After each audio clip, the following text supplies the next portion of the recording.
This week, baseball's best was on display for the game's Midsummer Classic.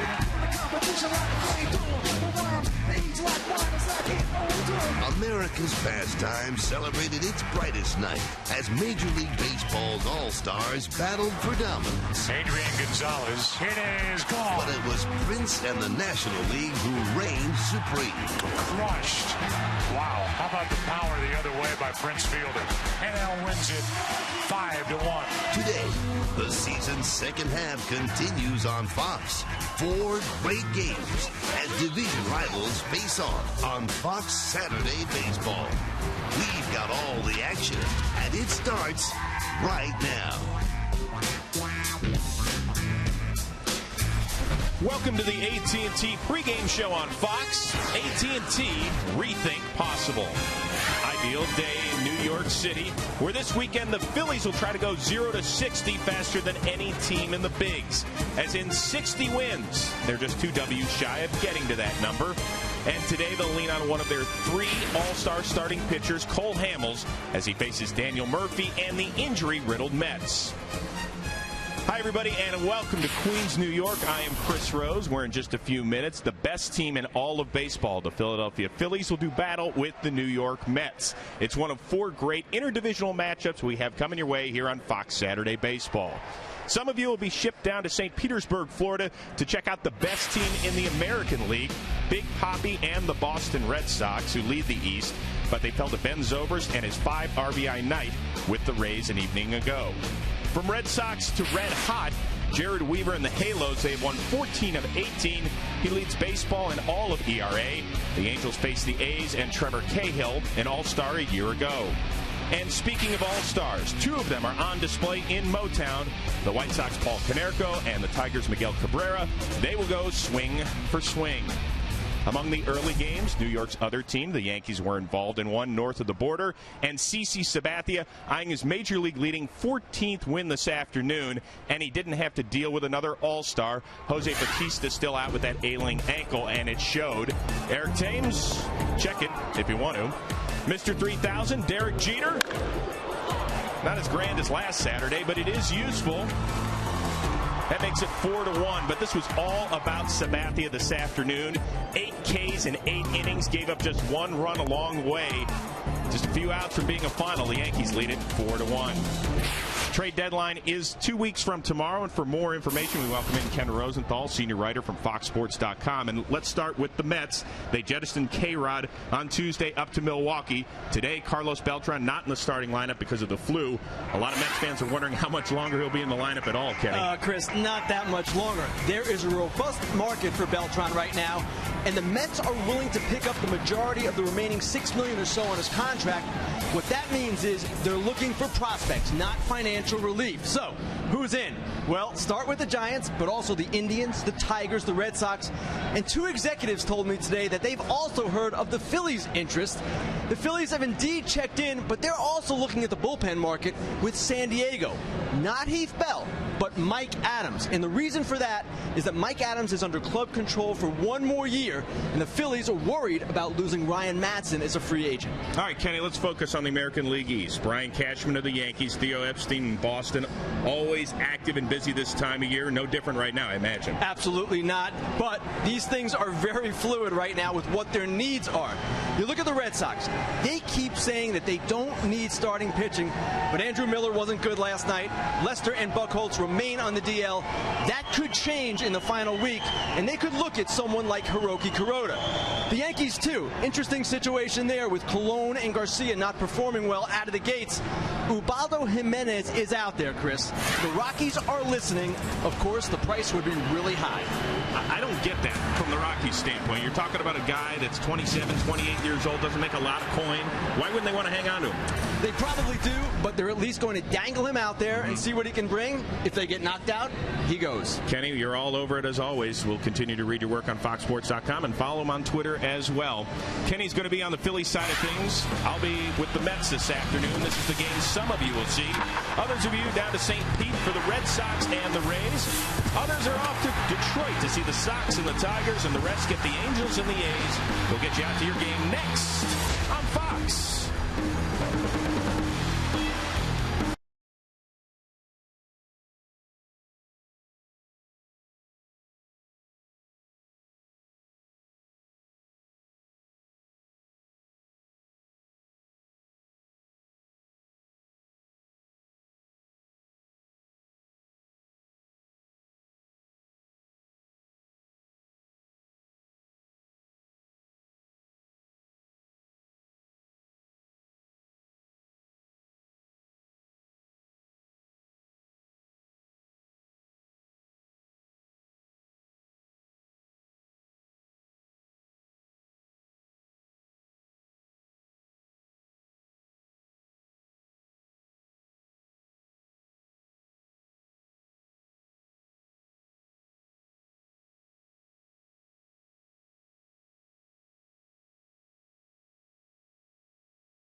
Fox Sports welcomes you to Citi Field in Flushing. It's the second of a three-game weekend series between National League East rivals, the New York Mets, and the Philadelphia Phillies.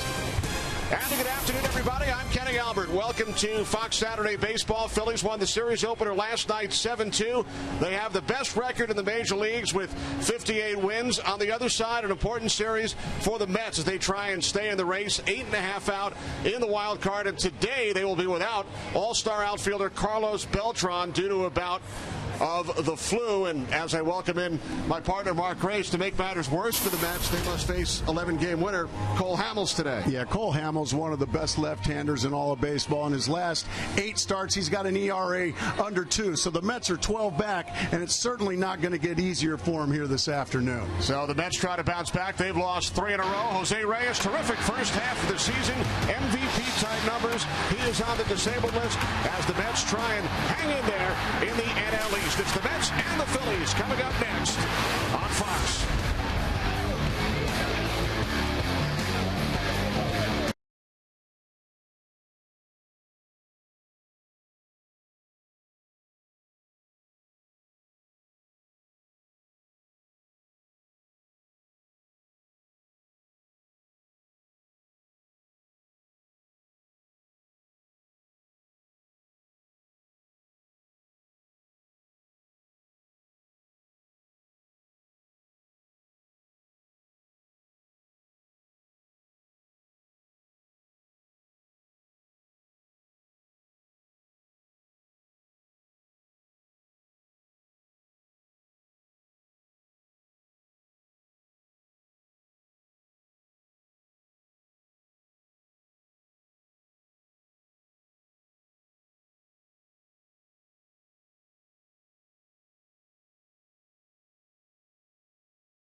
Philadelphia Phillies and the New York Mets.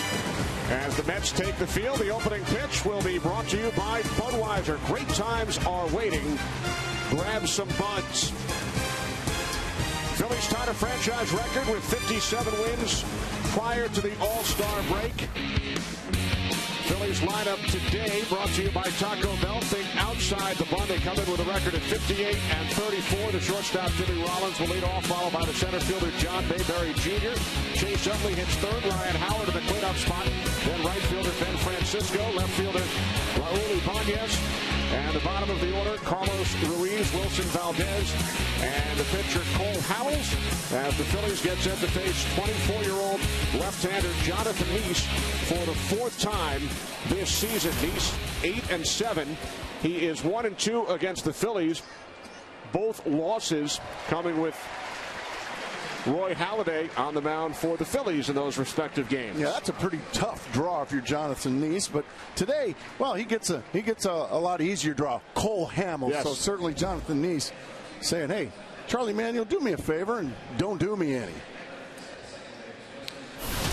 For the Mets defensively, in the outfield from left to right, Bay, Pagan, and Hairston. Evans at first, Turner at second, Tejada at short, Murphy at third, the battery of Neese and Paulino. Carlos Beltran out of the Mets lineup for only the third time this season. Due to the flu, Beltran had started the last 53 games. Mark Howard Ford, keys to the game. Well, I'm glad you asked, Kenny, because for the Philadelphia Phillies and the New York Mets, start with the Phillies, and now they're starting to hit. Everybody knew going into the season the Philadelphia Phillies had one of the best rotations in all of baseball, if not the best. Well, now they're starting to hit. That's why they have the best record in all of baseball. And if you're the New York Mets, well, the game is not played on paper, folks. On paper, this looks like, well, why would the Mets even show up today? We don't have Jose Reyes. We don't have Carlos Beltran. Well, you know what? They're in the dugout.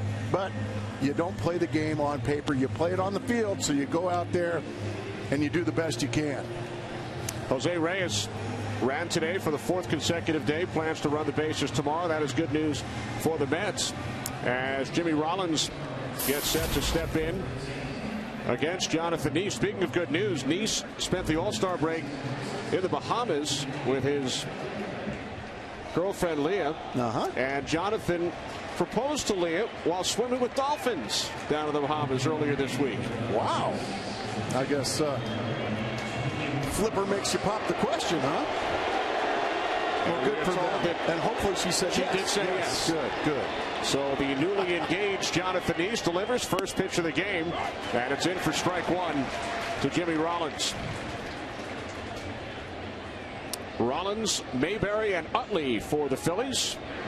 Here at the top of the first inning as Neese misses low and inside, 1-1. Met defenders love playing behind Jonathan Neese. He works fast, he throws strikes, and on a warm day, you're going to need that. Rollins behind at the count, 1-2. He was 0 for 5 in last night's game, a 7-2 Phillies victory.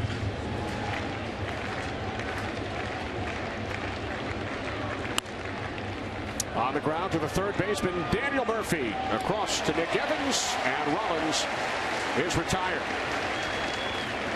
One of last night's heroes for the Phillies, John Mayberry Jr. He drove in a career-high 5 runs. And you don't have to hit a bunch of home runs to drive in runs. You just hit with fellas on base, and that's exactly what Junior did. Ripping one down the left field line, and the Phillies kind of came in here last night. The Mets had to have a sweep to get back in this thing, and the Phillies just came in here to Citi Field and basically showed the New York Mets, well, who the boss is in the National League East.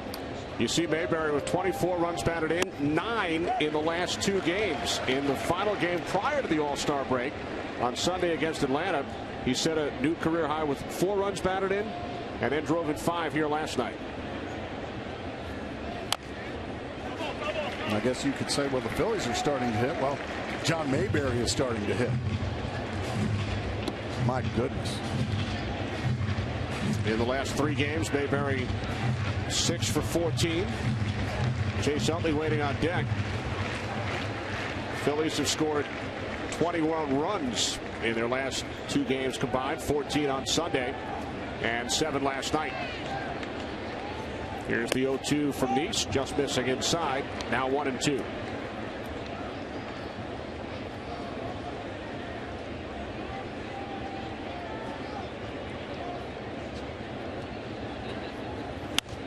The 1-2, Mayberry fouls it off to the right side.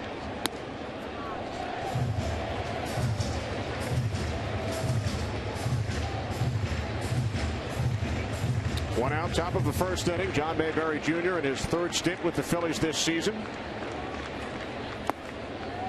2 balls, 2 strikes. Charlie Manuel loving that somebody else got hot.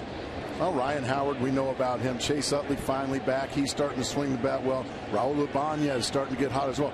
Others besides Ryan Howard and Jimmy Rollins have to start getting big hits as John Mayberry just gets blown away by Jonathan Neese. High fastball right at the letters. Mayberry just can't catch up. 2 up, 2 down for the Phillies, who have the best record within their division in the entire National League at 28-15. They're just owning the division in the East, and that's how you win divisions. Is you have to beat the teams in it, and they've certainly done that. As Chase Utley takes ball 1, we remind you the Phillies have won the National League East each of the last 4 seasons. And well on their way to doing it again. 3.5 game lead over the Braves. Braves have been a good story this year, haven't they? The man leading the wild card race in the National League. There's Cole Hamels, today's Phillies starter. He's falling behind 3-0 to Chase Utley, who was 1 for 5 in last night's game, batting .278. Ryan Howard on deck. Should Utley reach?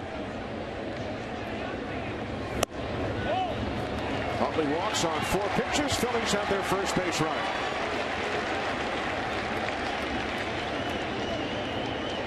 Well, you would think, boy, why would you even think about walking Chase Utley in front of Ryan Howard? Well, it certainly was not an intentional walk.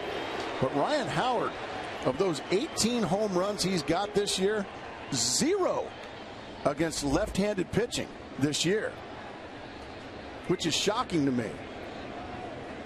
And you see the defense on the big shift for Ryan Howard. That's the third baseman, Daniel Murphy, on the right side of the infield.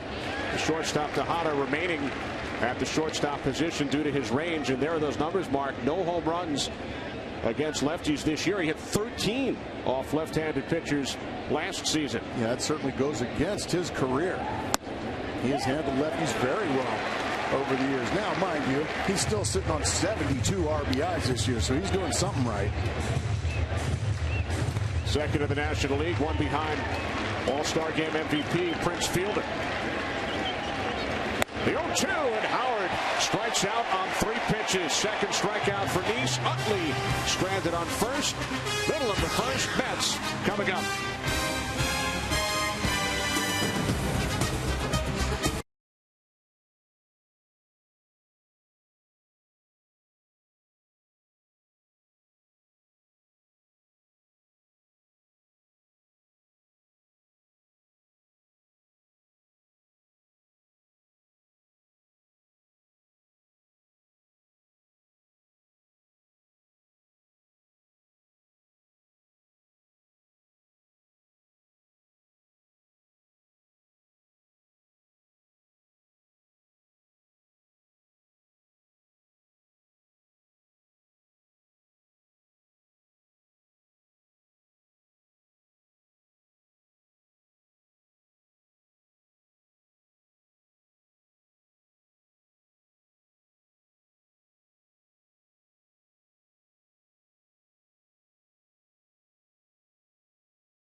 Mets batting order brought to you by Taco Bell. Think outside the bun. Angel Pagan, the center fielder, leads off, followed by Justin Turner. Right fielder Scott Hairston will hit third. Daniel Murphy in the cleanup spot. Then Jason Bay, catcher Ronnie Paulino. Down the bottom of the order, first baseman Nick Evans, shortstop Ruben Tejada, and the pitcher Jonathan Nice. As the Mets get set to face 27-year-old left-hander Cole Hamels, named to his second All-Star game. Did not pitch on Tuesday because he last pitched on Sunday. Hamels 11-4 with an earned run average of 2.32, second in the National League. Yeah, just one of the class pitchers in all of Major League Baseball. He was upset about that rule that he could not pitch in the All-Star game. He wanted to go out there and represent the National League, and I like the fact that he did. Strike one to Angel Pagan. Hamels watch from the dugout on Tuesday night as two fellow members of this Phillies rotation represented the National League. Starter Roy Halladay and then Cliff Lee. He's probably chomping at the bit. Man, those two get to go out there, and I don't. Philly sending 3 pitchers to the All-Star game for the first time in franchise history. And of course, just to tell the folks out there, there is a rule that if you pitch the Sunday before the All-Star break, you cannot pitch in the All-Star game. And unfortunately, that cost a lot of really good pitchers an opportunity to pitch in the game. Right back to the box. Hamels to Howard to retire Pagan. Phillies lead the National League in defense. In the outfield, Ibanez, Mayberry, and Francisco. Howard at first, Utley at second, Rollins at short, Valdez at third. The battery of Hamels and Ruiz. Another terrific left-hander, Cliff Lee, who started last Saturday's game on Fox and hit his first career home run in a game against the Atlanta Braves.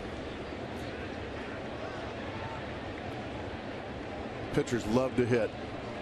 They don't do it very well, but they love doing it. 0-2 on Justin Turner, having a terrific rookie season. 3rd among National League rookies in average and runs batted in, 4th in hits. Scott Hairston waiting on deck. We mentioned Carlos Beltran out of the lineup today due to the flu. His fever reached as high as 104 degrees following the game last night. On the ground to the shortstop, Rollins. Quickly 2 away. You saw Jose Reyes in the Mets dugout. Plans to run the bases here tomorrow. Ran a straight line for the 4th consecutive day. Ike Davis still on the disabled list. David Wright expected to play in his 2nd minor league rehab game tonight, about 2 hours from now. Wright played last night for St. Lucie, Mets single-A affiliate. Went 1 for 2, played 5 innings at third base. And how about Reyes' numbers this season? Yeah, this 354 hitter running away with the batting title as we speak. And a lot of people were saying he could have easily been the MVP, and he still could coming back. But just so much firepower the Mets are missing in Wright, Beltran, Reyes. And we don't even talk about Johan Santana as well, who's been missing. Scott Hairston with a base hit into the left field corner, heading for second. And the throw is not in time, so Hairston is in with a 2-out double. Hairston takes a fastball in. It's a pretty good pitch, but he cuts it off and gets it down the left field line. And he decides, I'm going to test Raul Ibanez's arm. Hairston still has very good speed, and he gets in just ahead of the tag of Chase Utley. So the Mets have a runner in scoring position here with 2 out. Well, that's a great shot right there. Scott Hairston marked the first Met other than Wright and Beltran to hit 3rd in the order this entire season. Doing it for the first time here today. And now Daniel Murphy swinging at the first pitch from Hamels, and it drops in between Howard and Utley. Hairston hustling around 3rd, scores easily.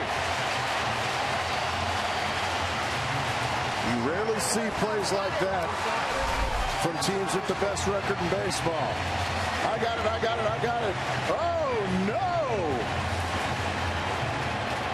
And you can see he's calling for it. When you call for it, all you young first basemen or second basemen, if you call for it, you need to go catch the baseball. Scott Hairston not taking anything for granted, running hard all the way. 1-0 New York Mets thanks to a gift by these Phillies. We should not have to point out that Hairston was running hard, but not all players would have been in that situation. That's exactly right. He went hard into second base to get there, then nothing for granted, and he scores. And now let's see if that shakes up Cole Hamels at all and maybe he could possibly make a mistake to a very dangerous Jason Bay.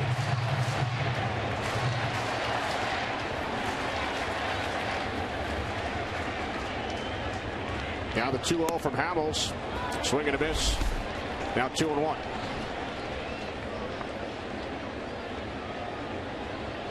You got to be kidding me. That's a former first baseman, Mark. Whose ball is that? Well, it was right in between them. The second baseman has the right of way as far as if it's the first baseman and the second baseman has the right of way. But from our shot, it looked like Ryan Howard was calling for it the whole way. We don't know if Utley was saying anything or not, but all of a sudden he just looked at Utley and there was nobody home. Bay called out on strikes, but the Mets score a gift run. Lead the Phillies 1-0.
Bell, think outside the bun.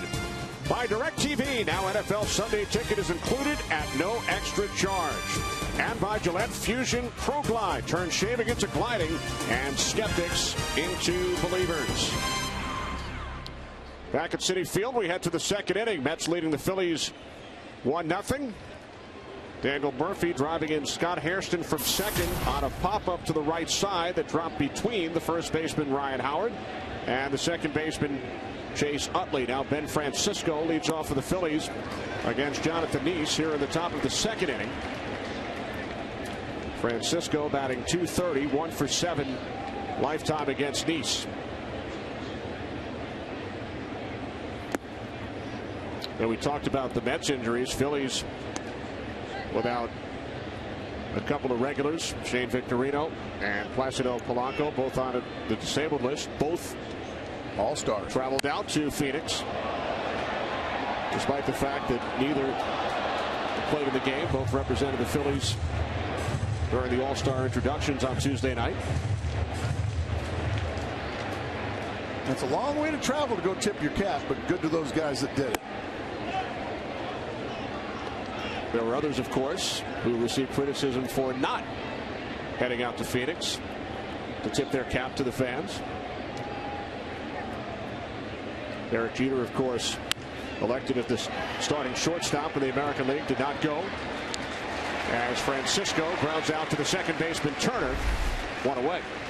You can see Utley and Ryan Howard having a brief conversation about what just transpired out there, and you can see Utley not calling it at all.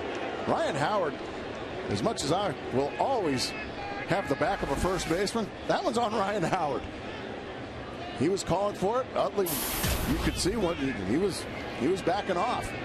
So Ryan Howard, because of what I explained earlier, the right of way, the second baseman has the right of way. I guess he just was under the assumption that Chase Utley was going to come get that baseball, but he was mistaken.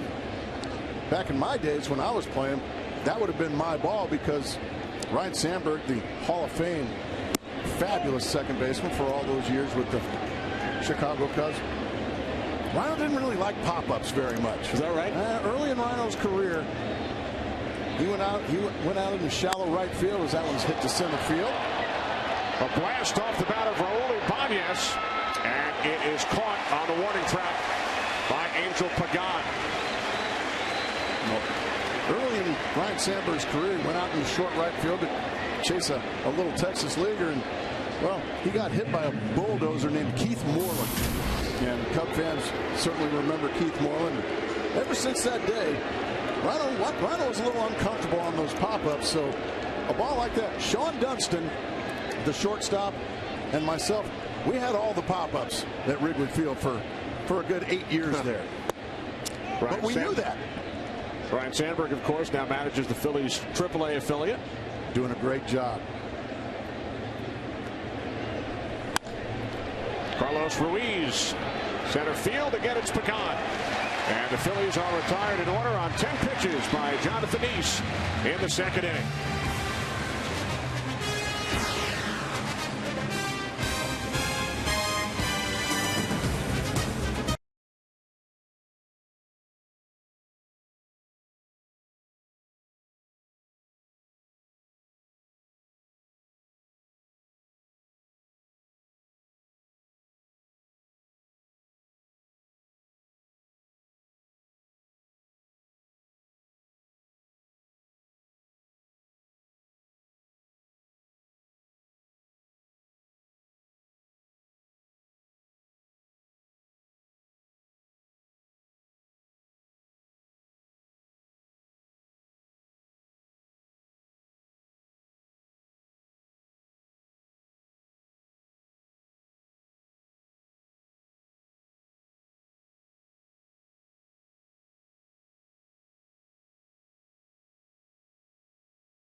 Grab some buns. Bottom of the second inning, Mets lead the Phillies 1-0 as Ronnie Paulino leads off against Cole Hamels. Paulino, Evans, and Tejada for the Mets. Here in the second, Mets for the 5th time in the last 6 games facing an all-star pitcher. A stud, exactly. After a while, you have to say, I give up. Uncle. Prior to the All-Star break, Mets faced Clayton Kershaw, Ryan Vogelsong, Tim Lincecum, and Matt Cain in their final 4 games prior to the break. Vance Worley, not an All-Star yet, but an awfully good one. Pitched very well against the Mets last night, and now it's Hamels here today. The 0-2 to Paulino, and he fouls it off to the right side. Yeah, when you go back-to-back San Francisco Giants, Philadelphia Phillies, you're hoping in those 6 games, if you're an everyday player, you're hoping to get maybe 5 hits and be real happy in those 6 games. Paulino rounds out to the shortstop Rollins. So Cole Hamels retires the first Met here in the 2nd inning. And as we check it downstairs with Ken Rosenthal, Ken Hamels made 2 recent starts through some very trying circumstances. That's right, Kenny. He had poison oak on both his legs, and he told me the discomfort was so acute he felt like there were razor blades on the back of his legs. Now, this all happened when he was fishing on Roy Oswald's property in Unionville, Missouri. Ross Gload also came down with poison oak, but not all the Phillies were sympathetic. I asked Jimmy Rollins about this, whether he was surprised Hamels did not miss a start. And Gracie, you'll like this. I love it. Rollins said, "You don't want to do this on this team. You don't want to lose points like that missing a start with this club." That is awesome. Poison oak, schmoison oak. Get out there and pitch. Easy to see why these Phillies are so good. That's great stuff, Kenny. And Cole Hamels did just that. He went out and pitched. Won 11 games prior to the All-Star break. Here's the 0-1 to Nick Evans. Foul territory. Howard. You got this one, Rhino. Yep, this time he makes the play. And here's the sarcastic cheers from the Mets crowd here at Citi Field. I would imagine playing in Philadelphia, he's more than got a few of those type of cheers. But he is a beloved Philly, and deservedly so. What a great career he's had there. National League Most Valuable Player back in 2006. Now 2 away. How about this? Hamels has thrown 20 pitches today. 18 of the 20 have been strikes. And that's how you're victorious, when you can throw strike 1 like that. Now you put opposing hitters into what I call swing mode. 1-0, 2-0. You become a 1-pitch pitcher, a fastball pitcher. Now you can throw anything you want when you throw strike 1. Only the 3rd ball. So Hamels now 19 of 22. Ruben Tejada. No hits in his last 9 at bats. 2 outs. Bottom of the 2nd inning with the Mets leading the Phillies 1-0. Center field, John Mayberry Jr. A 1-2-3 second for Cole Hamels. 1-0 Mets.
Kenny Albert, Mark Grace, Ken Rosenthal, and Chris Rose, all of our bunch are here today. With the Mets leading the Phillies 1-0. Top of the third inning. Strike one to former Met Wilson Valdez.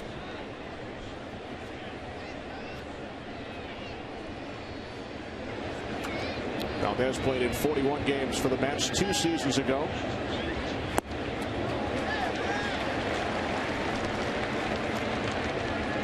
Both pitchers here, Jonathan Neese as well, just strike machines here through an inning and a half.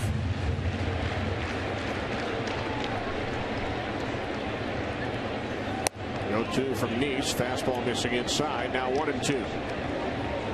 Neese thought he may have gotten strike 3 to the inside corner there, but Brian Gorman, the home plate umpire, and a local guy, is that right, Kenny? Grew up in northern New Jersey.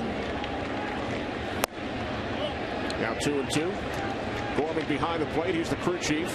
Dan Bellino at first base. Larry Vanover at second. As Valdez fouls it back, and Tony Randazzo is the third base umpire. There's Tony. And a very good crew here.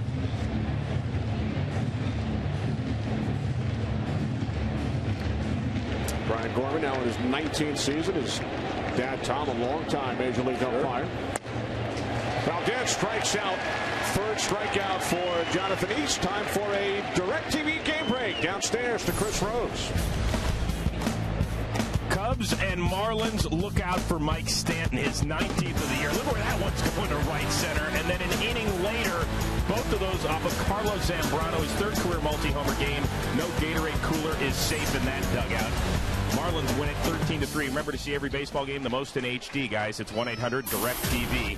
Gracie, I can only imagine what Carlos Zambrano is doing at this hour. Well, it looked like he was thanking his lucky stars that he gave up an 8 spot to me. I don't know about that, but big day for the Marlins. Hamels strikes out on 3 pitches.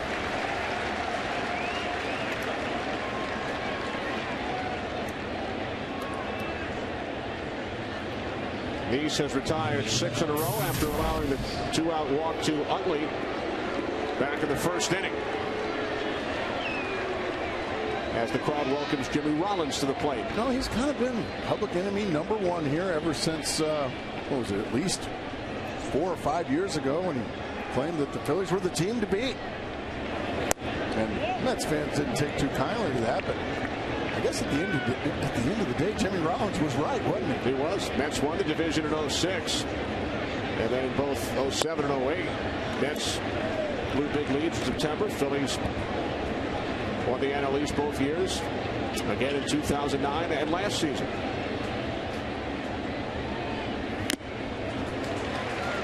Two and one on Rollins, who grounded out to the third baseman Murphy his first time up. Well, Jonathan Neese just on top of his game here this afternoon. Line drive just out of the reach of the shortstop Tejada. First hit of the game for the Phillies. Right on cue as I praise Jonathan Neese. He hangs a breaking ball, and Jimmy Rollins rips it into center field to become the Phillies' first successful batter of the day. Just that breaking ball stays belt high. Jimmy Rollins rips it past Ruben Tejada, gives it the great effort. Now speed on the base paths with 2 outs. Rollins with 19 stolen bases this season. He's been caught only twice.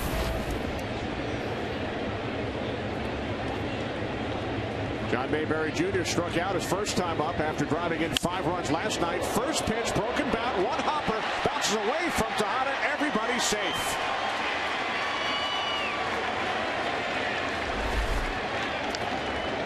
Not sure what they're going to give as far as an official score here. That's a play that most major league shortstops are going to make. However, Tejada cannot make the play. And now the Phillies have the heart of their lineup, and it's been ruled an error now on Ruben Tejada. He committed an error last night in the 8th inning as the Phillies scored 3 unearned runs. So an error committed by Tejada in back-to-back games. 2 on 2 out for Chase Utley. who walked on 4 pitches back in the first inning.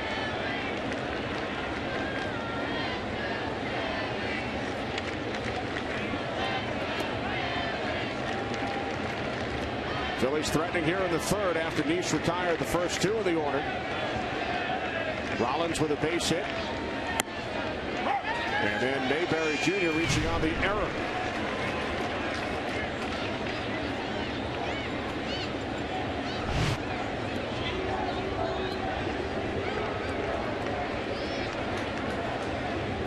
They missed the first 46 games this season due to a knee injury.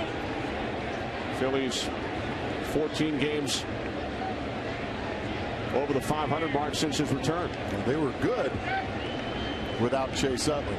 They are now great with Chase Utley. Jonathan Nice being asked to get that 4th out.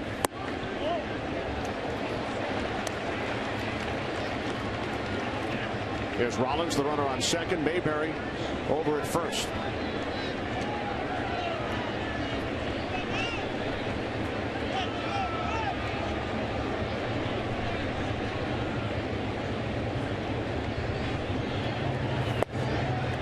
He's missing low and inside. Now 3-1. Once again, now if you're Nice, you're picking your poison. Do you challenge Chase Utley, who is one of the best fastball hitters in the entire game, or do you play Russian roulette and take your chances with Ryan Howard? He has 72 RBIs on deck.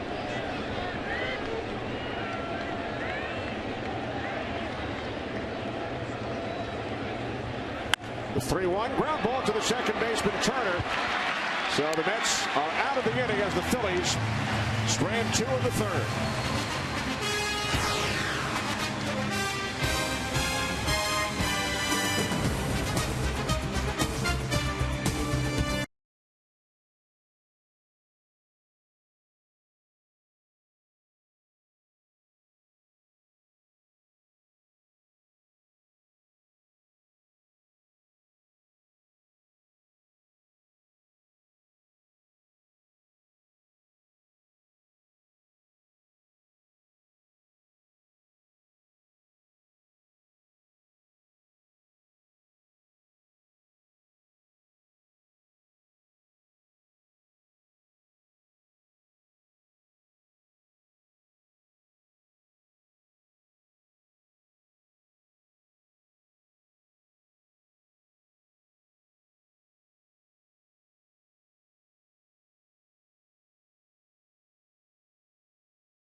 On Fox, presented by AT&T. AT&T, rethink possible. Jonathan Nice leading off for the Mets here in the bottom of the third inning against Cole Hamels. Mets leading 1-0. Nice 3 hits in 36 at-bats this season. Mets this weekend honoring their 1986 World Championship Ball Club.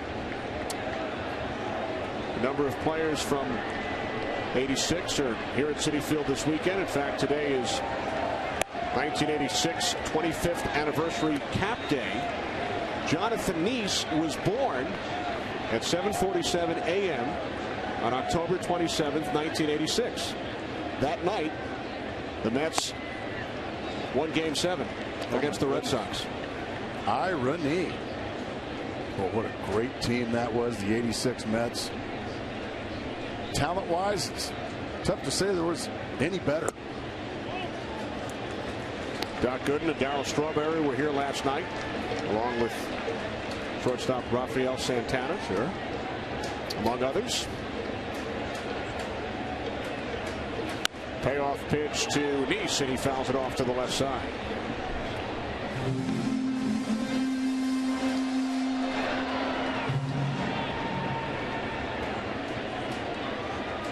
So Nice was about 15 hours old when Mets celebrated their second championship, and he draws a leadoff walk here in the bottom of the third. Hamels doesn't walk many batters.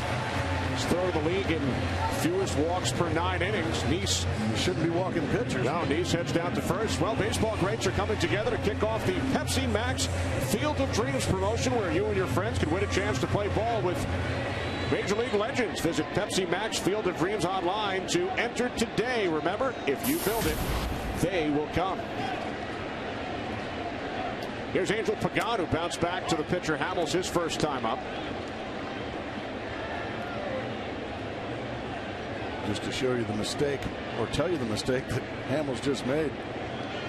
Met pitchers are collectively hitting .089. Wow. But they've drawn 6 walks now.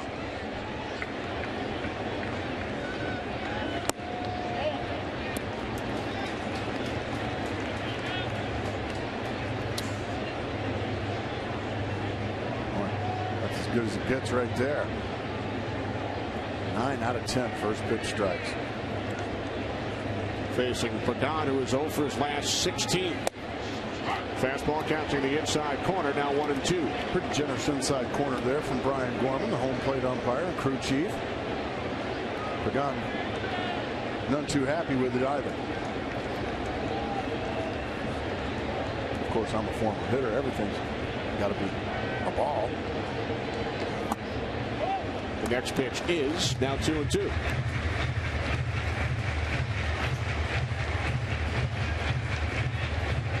Cole Hamels allowing a run, and it was an earned run back in the first inning when that pop-up bounced in between Howard and Utley, allowing Hairston to score.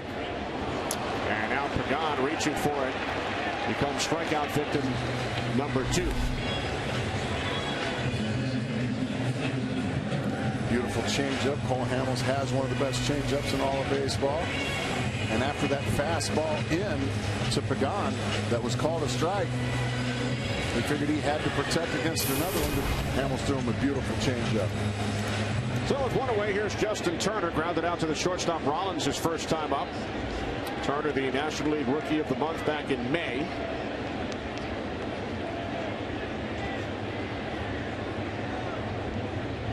First pitch from Hamels, 0-1 on the 92-mile-per-hour fastball.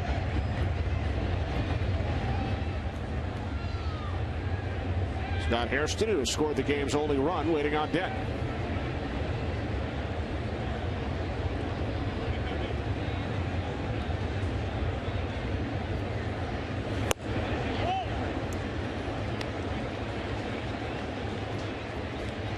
Turner among the rookie league leaders in many offensive categories. Is that surprising to you? It is a little bit to me. He's done a nice job. A guy who was drafted by Cincinnati, spent some time with the Orioles, and has found a home here in New York. Base hit into right field, moving Nice over to second. So the Mets with 2 on, only 1 out. They're in the bottom of the third inning. Certainly not surprising when you see that. What a beautiful piece of hitting right there. A fastball on the outside corner. He doesn't try to pull it. He doesn't just flip it the other way. He drives it the other way and just rips it right through the hole. And now the New York Mets cooking up a brew in their half of the third inning.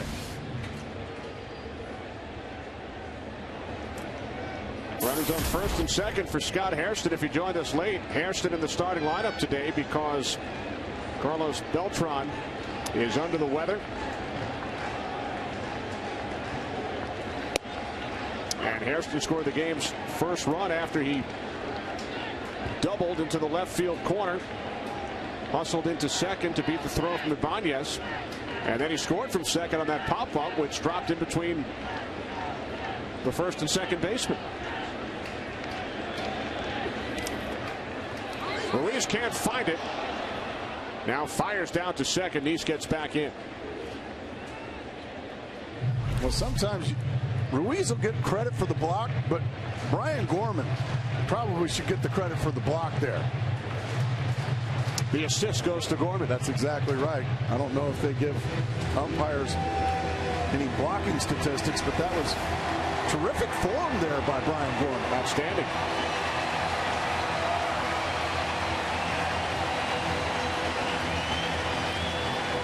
One on Hairston. There's Nice, the runner on second. Turner over at first. And that's actually a huge break for the Philadelphia Phillies. If that one gets by, and it did get by Carlos Ruiz, it should be second and third right now with one out. Base hit down the left field line past Valdez. Here's Nice around third, waved home by Chip Hale. Here comes Turner as Ibanez has trouble out in left field. 2-run score, and the Mets now lead 3-0.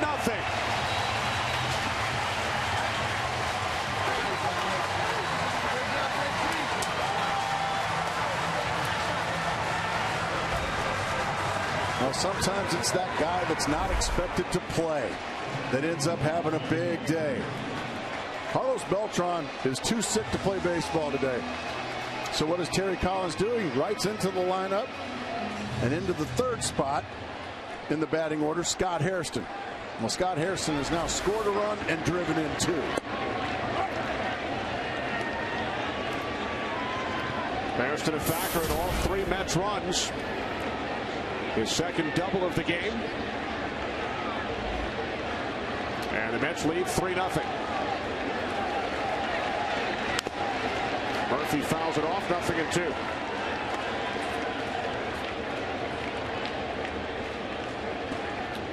There's Hairston out at second base.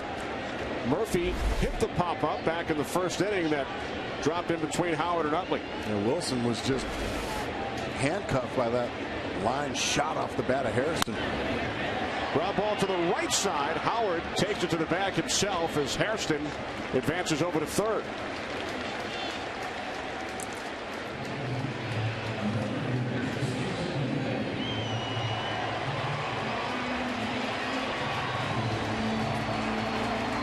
So now with two away, here's Jason Day. Batting just .188 with runners in scoring position this season. 0 for his last 18 overall. Steps in with the runner on third and 2 outs.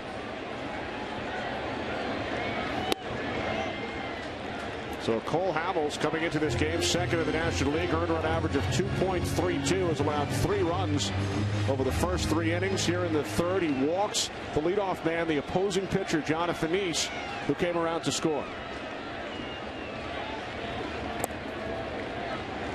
Every mistake the Philadelphia Phillies have made, these New York Mets, to their credit, have made them pay. And that's what Major League Baseball is all about. If you make mistakes and give an opponent extra outs, you're supposed to get beat.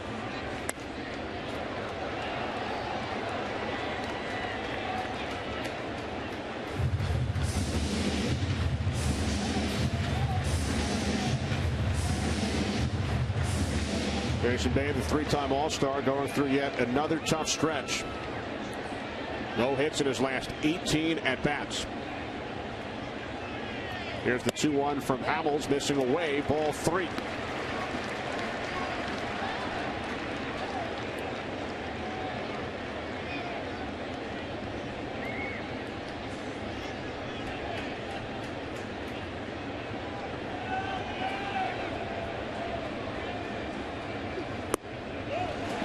Bay draws a 2-out walk. Mets have runners on the corners. Second walk of the inning issued by Cole Hamels. Pretty good at bat there by Jason Bay. He laid off some tough pitches. Rich Doobie, the pitching coach, starting to get a little uncomfortable at what he's seeing. He's used to seeing Cole Hamels dominate in the last 2 months. Not the case so far in the early going here. Here's Ronnie Paulino with runners on the corners and 2 outs.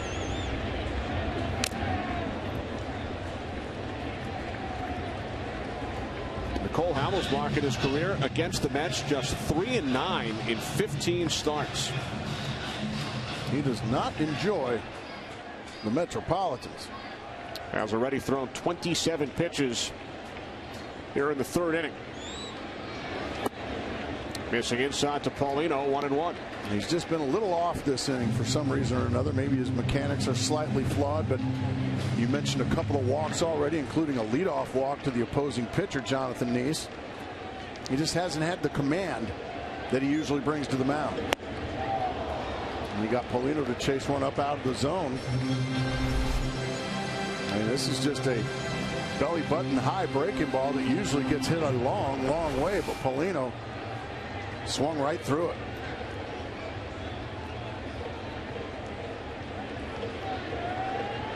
Two on, 2 out as Hamels throws over to first. It's Hamels' 3rd start against the Mets this season. He was shelled back in early April. His first start of the season, allowed 6 runs in the 3rd inning. Mets won that game 7-1. And then here in late May, in a 5-2 Phillies win, Hamels struck out a season-high 10. So 1-1 against the Mets this season. Just missing high to Paulino, 2-2.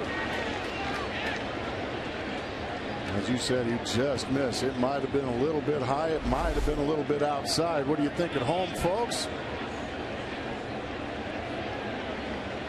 Awfully close. Paulino pops it into shallow right center. Backpedaling is Utley. He's called off by Francisco, who makes the catch. So the inning comes to an end, but the Mets score 2. It all started with a walk to the opposing pitcher, Jonathan Neese. 3 innings in the books. The Mets leading Cole Hamels and the Phillies 3-0.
Mets saluting United States Army Staff Sergeant Leroy Petrie, who received the Medal of Honor from President Obama in a ceremony earlier this week. Petrie is a longtime Mets fan.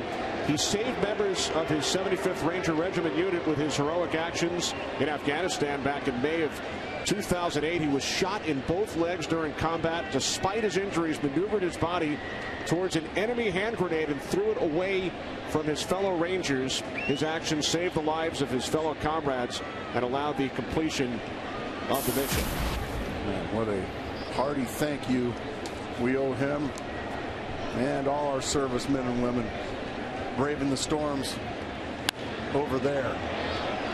Watching from the front row is Ryan Howard. Pops out in foul territory.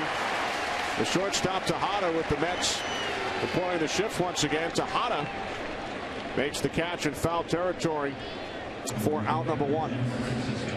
And you folks out there watching, if you see one of our service members, male or female, if you see them in a restaurant or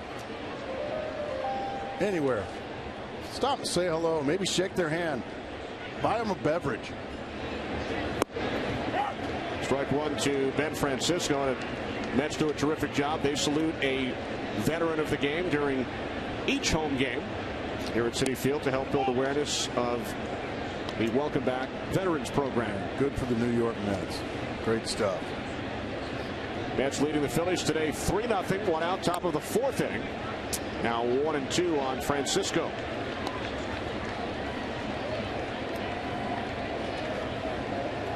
Raul Ibanez waiting on deck. 1-2 from Nice. Shortstop Tejada charging to his right for out number 2. Today's game presented by AT&T is sponsored by Ford. Drive one. And by Geico. 15 minutes can save you 15% or more on car insurance. With 2 away, here is Raul Ibanez. Born in New York City. Working on a 6-game hitting streak.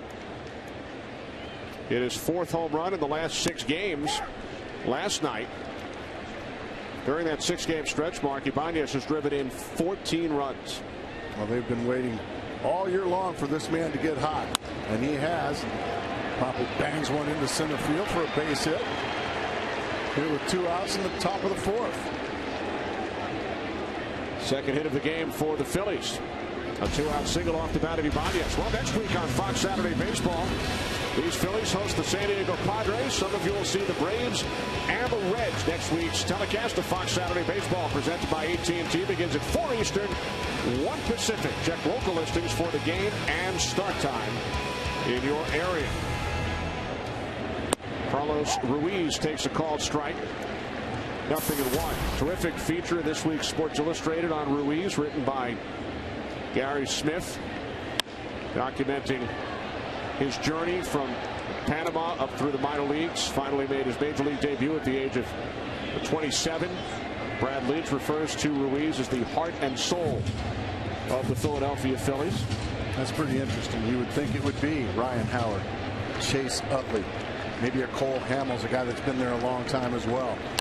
No, it's the guy you don't hear about too often because, well, you rarely see his face. He wears the mask, but he's a guy that's behind the plate. He makes those great Philly pitchers even better.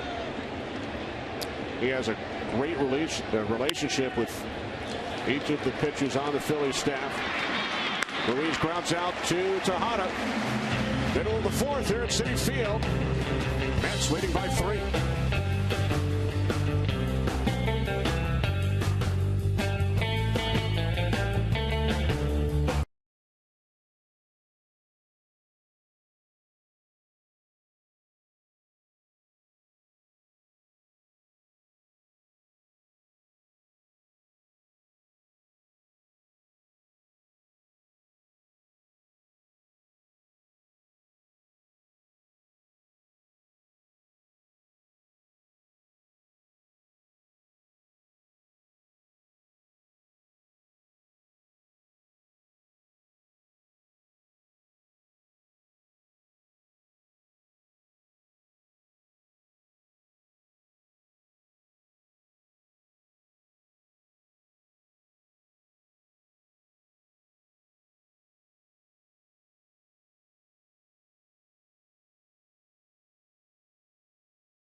one error for the Mets,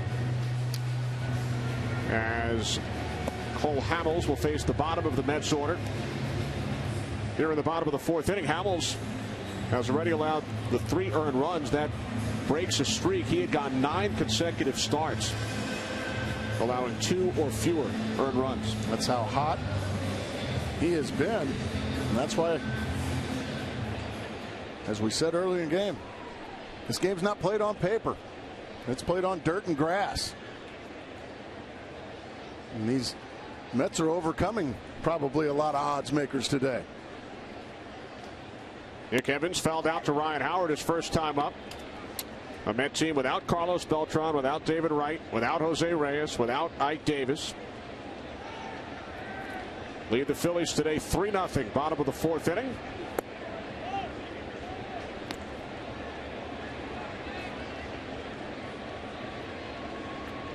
And they're doing it against All-Star and 11-game winner Cole Hamels. Missing away now, 2-1 on Evans.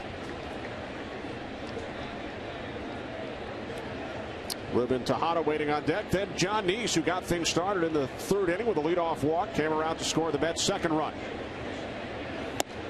Fastball low and away, 3-1. And ever since the third inning started, the strike machine that was Cole Hamels all of a sudden has fallen behind just about every single Mets hitter. And another leadoff walk. Third walk of the game issued by Hamels. We've talked about Carlos Beltran throughout this telecast, missing the game due to the flu. Ken Rosenthal, how much longer do you expect Carlos Beltran to wear the New York Mets uniform? No, I don't, Kenny. And in the Frankie Rodriguez trade, you saw what the Mets did. They sent the Brewers almost $6 million to get out of that $17.5 million vesting option. With Beltran, it's a little different. The Mets are again willing to include a significant amount of cash, but this time they're going to want significant players, prospects, in return. And given the demand from the teams like the Giants and the Indians, the Red Sox, even the Phillies have checked in, the Mets should be able to get a decent return, even though, of course, Beltran is essentially a 2-month rental. Beltran does have a no-trade clause.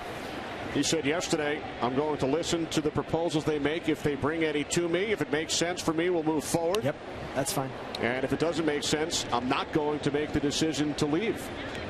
It's his 7th year. He likes it here. Here in New York. He does like it here.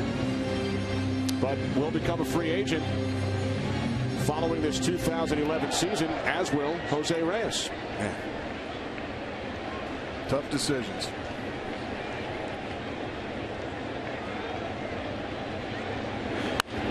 The 0-2 and a base hit off the bat of Tejada. So the number 7 and 8 hitters reach base. Here in the bottom of the fourth inning, first Evans, and now Tejada. Mets with runners on first and second as we head back downstairs to Ken Rosenthal. Well, Kenny, the no-trade clause gives Beltran the right essentially to pick his next team.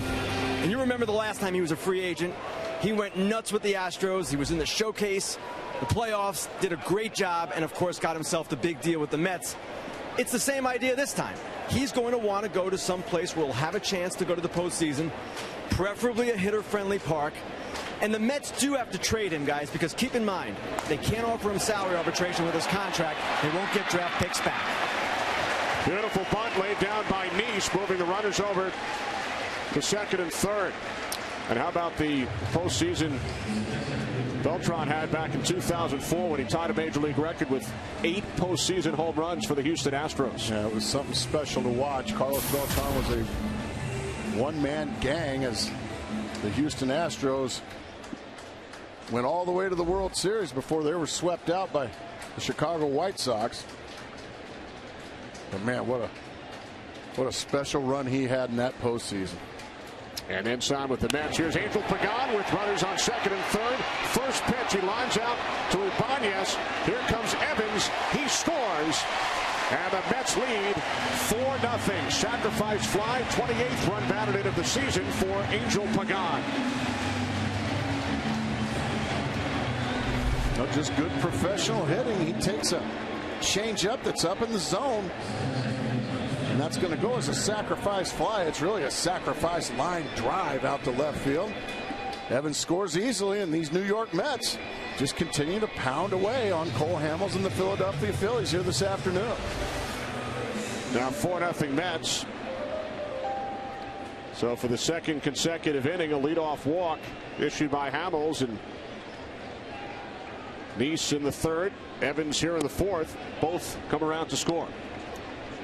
Now, one more thing on Beltran. He was out in Phoenix, of course, for the All-Star game, the home run derby, the parade. He said, everywhere I went, I'd wave one way, people would cheer and say, please come to Detroit. I'd look the other way, and people would yell, we want you in San Francisco. Yankee fans were calling for me. Boston fans, a lot of cities were calling for me, as Tejada gets back in at second. They want all these fans. You're talking about fans in San Francisco, Detroit, Philadelphia, a very passionate fan base. They want to win, and they want to win right now. Those days back in the 70s and 80s when, okay, it's a 5-year plan. We got a 5-year plan. That doesn't work with the fans anymore. It's win and win now. 2-0 to Turner, and he fouls it off the screen. Mets leading 4-0. Cole Hamels walked only 24 batters over his first 19 starts this season. He has already walked 3 today, and 2 of them have scored.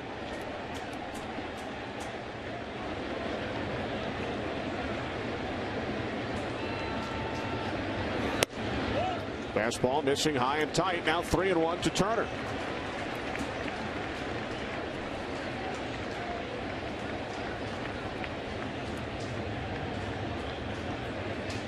Here's Scott Hairston. He scored the Mets' first run and then drove in the next 2.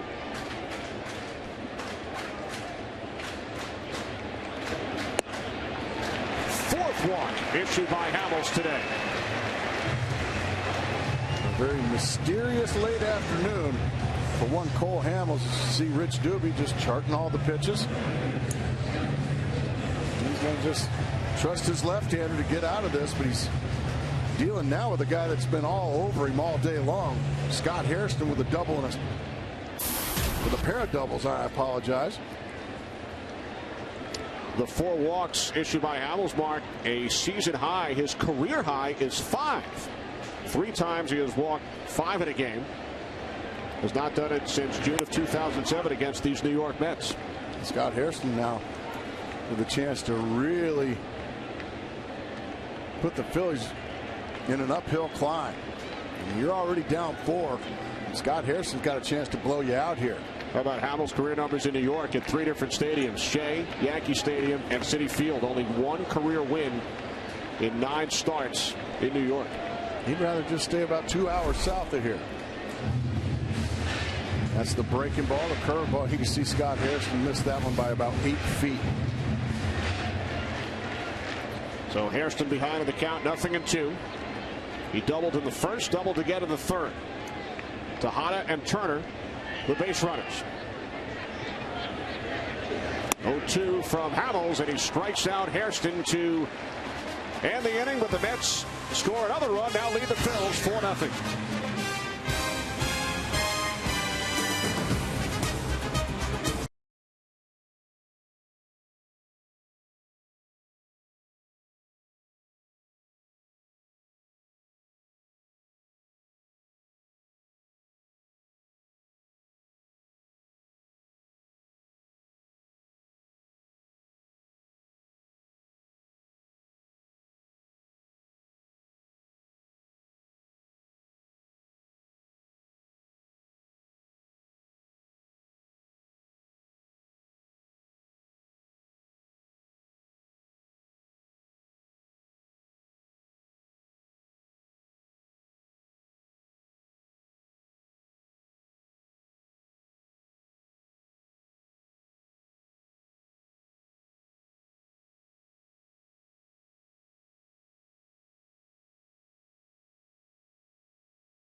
Chatting with the umpires. Remember that block made by Brian Gorman a couple of innings ago? Yes. Looked like it deflected off his arm, and the umpires got together between the third and fourth innings. But Brian has hung in there despite the apparent injury. Looked like he took it right off the left hand, maybe.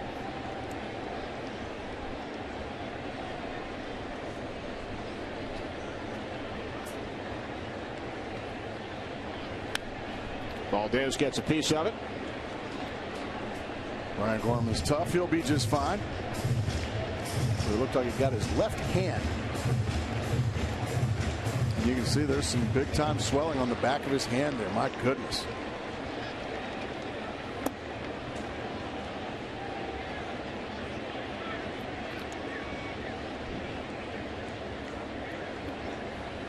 Valdez, Hamels, and Rollins for the Phillies here in the fifth.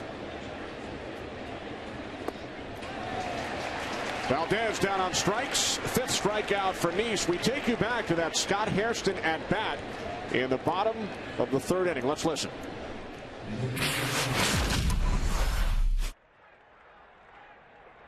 Oh. Yeah, he said as soon as it hit, it just went whoosh. Yeah. I don't do that.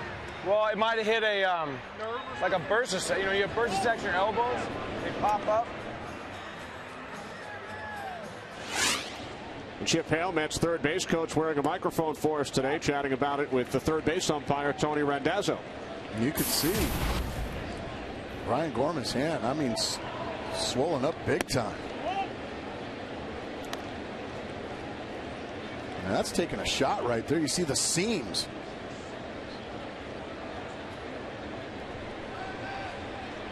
The 2-1 to Hamels, and for more on Brian Gorman, downstairs to Chris Rose. Yeah, Kenny, according to the Mets training staff, I mean, it looks bad, but they said the man in blue has just a black and blue mark. It's just a bruise at this point, nothing worse.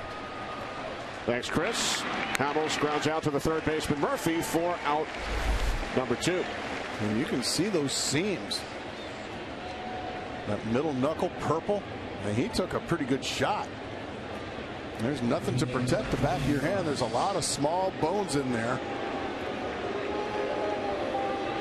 Are the hands metacarpals or metatarsals, Kenny? You know those things. I think they're metatarsals.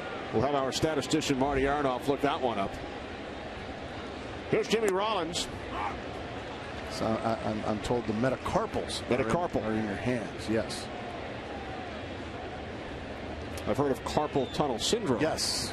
Yes, I guess that's when you have sore hands.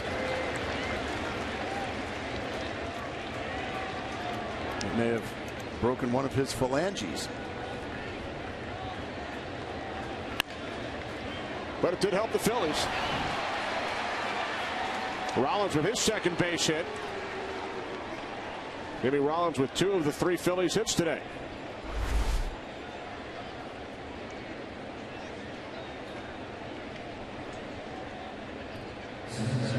Jonathan Nice has retired the first 2 Phillies in each of the first 5 innings, so all of the Phillies base runners today have come with 2 outs. And Jonathan Nice has just made it look awfully easy thus far. He has been rarely tested. One thing we know about these Phillies, you have to get them out 27 times. They've got a lineup that continues to come at you. John Mayberry Jr. 0 for 2, struck out and then reached on an error in the third inning. Son of the 2-time All-Star who hit 255 career home runs with the Astros, Royals, Blue Jays, and Yankees. John Mayberry Jr. pops this one into center field. Angel Pagan is under it, and Rollins is stranded on first. Middle of the 5th, 4-0 Mets.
Many of baseball's biggest stars have stopped by the cave, including Ryan Howard and Chase Utley.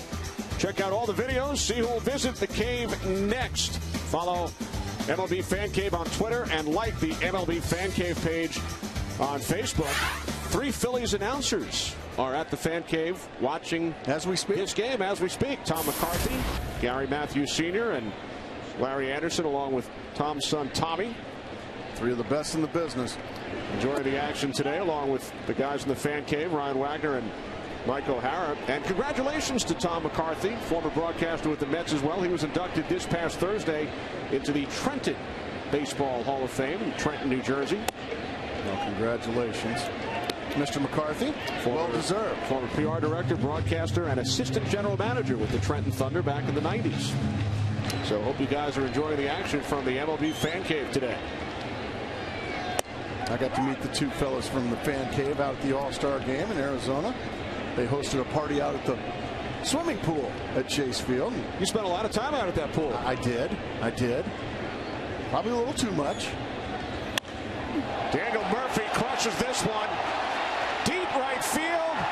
No doubt about it. Home run number 6 on the season for Murphy. The Mets now lead 5-0. As they raise the apple in center field, a long home run.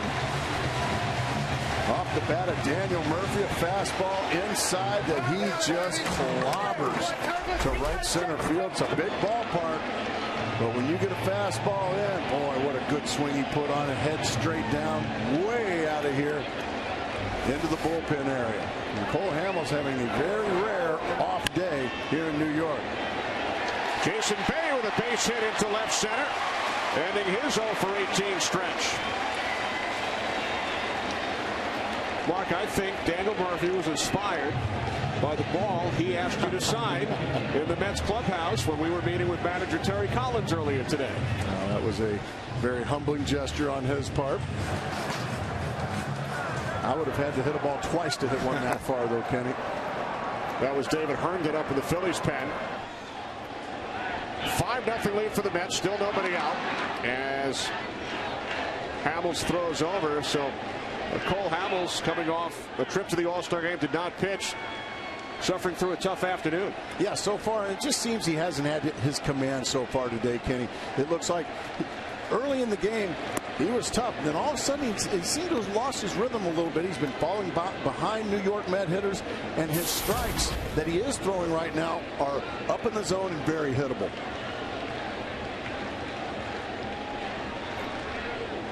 Hamels allowed a season-high 6 earned runs in his first start this season against the Mets. They have scored 5 through 4+ innings so far today. When you hit one that far, people want to come talk to you.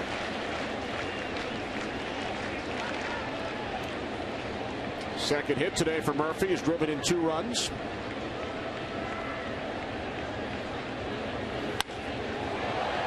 Paulino, center field. Mayberry, 1 out.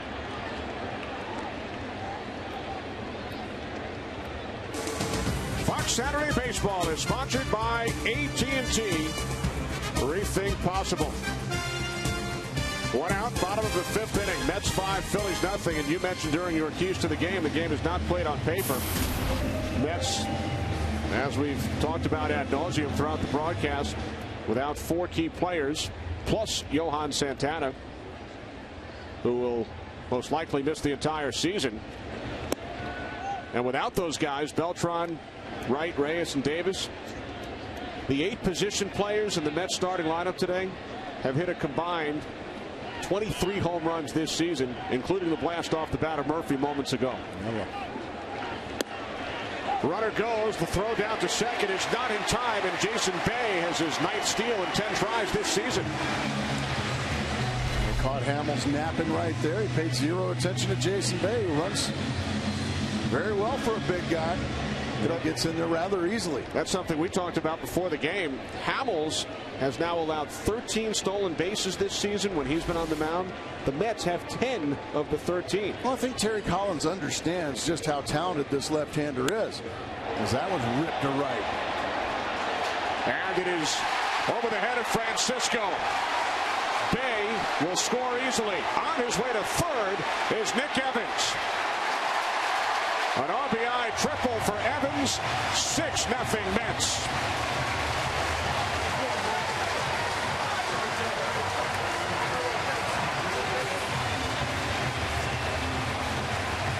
I think a lot of Mets fans probably thought this lineup today would have been good in Buffalo, which is the AAA affiliate for the New York Mets.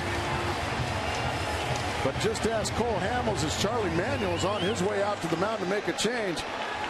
These guys hit like the '86 Mets. Many of them were in attendance here today. So Cole Hamels, last 9 starts, allowed 2 or fewer earned runs, leaves this game trailing 6-0.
His career high is 7 earned runs in a game.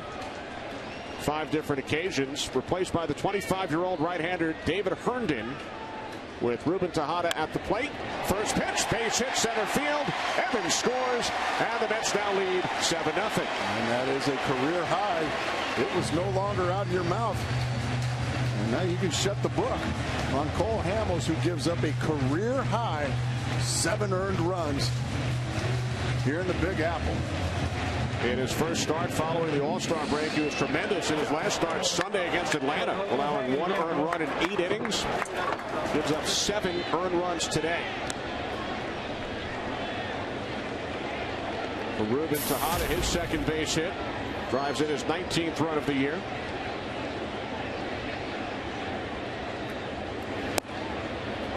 You think back to that run scored by the Mets in the first inning. That had to have shook up Cole Hamels, I think. That would have been the 3rd out. You're talking about the miscommunication with Chase Utley and Ryan Howard. A 2 out, and just a little easy pop up on the infield. They looked at each other, and then they looked at the ball, land safely on the infield. The Mets scored a single run in the first inning. You could see Cole Hamels was visibly shaken by that. And then in both the 3rd and 4th innings, Hamels walked the leadoff hitter, who would come around to score in both cases. Nice in the 3rd, and then Evans in the 4th. And you just see the stunned silence he's sitting over there in, and And it makes you wonder, certainly, if he was just not able to get over that mental hurdle after the first inning. Nice called out on strikes. We head downstairs for a DirecTV game break with Chris Rose. Chris? Kenny, another pitcher who didn't throw in Tuesday's All-Star game. Complete game James getting lit up down in St. Pete. Josh Reddick, his third homer of the year. And then Poppy ripping one his 24th double of the year, and the Red Sox lead the Rays 6-3 in the fourth. Remember to see every baseball game, the most in HD. It's 1-800-DIRECTV. Kenny and Gracie. All right, thanks very much, Chris. Here's Angel Pagan with 2 outs. Off the glove of Howard. Everybody's safe.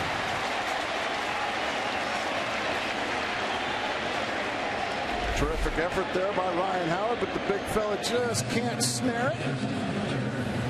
And the Mets just continue to pour it on here at Citi Field. Pagan ending an 0 for 17 straight with the Mets' 5th hit here in the 5th inning. Charlie Manuel going over to talk to the star left-hander. Now that's typical Charlie Manuel right there. I mean, he's not going over and getting on him. He knows how much he needs that left-hander for them to win another division. Turner on the first pitch from Herndon pops out to Rollins, but the Mets score 3 and chase Cole Hamels. A leadoff home run here in the 5th inning. Off the bat of Daniel Murphy, his 6th of the season, spurred on by an autograph from Mark Grace. 7-0 Mets.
Presented by AT&T, sponsored by Chevrolet, proud to support youth baseball across the country, and by Rise of the Planet of the Apes, August 5th, only in theaters.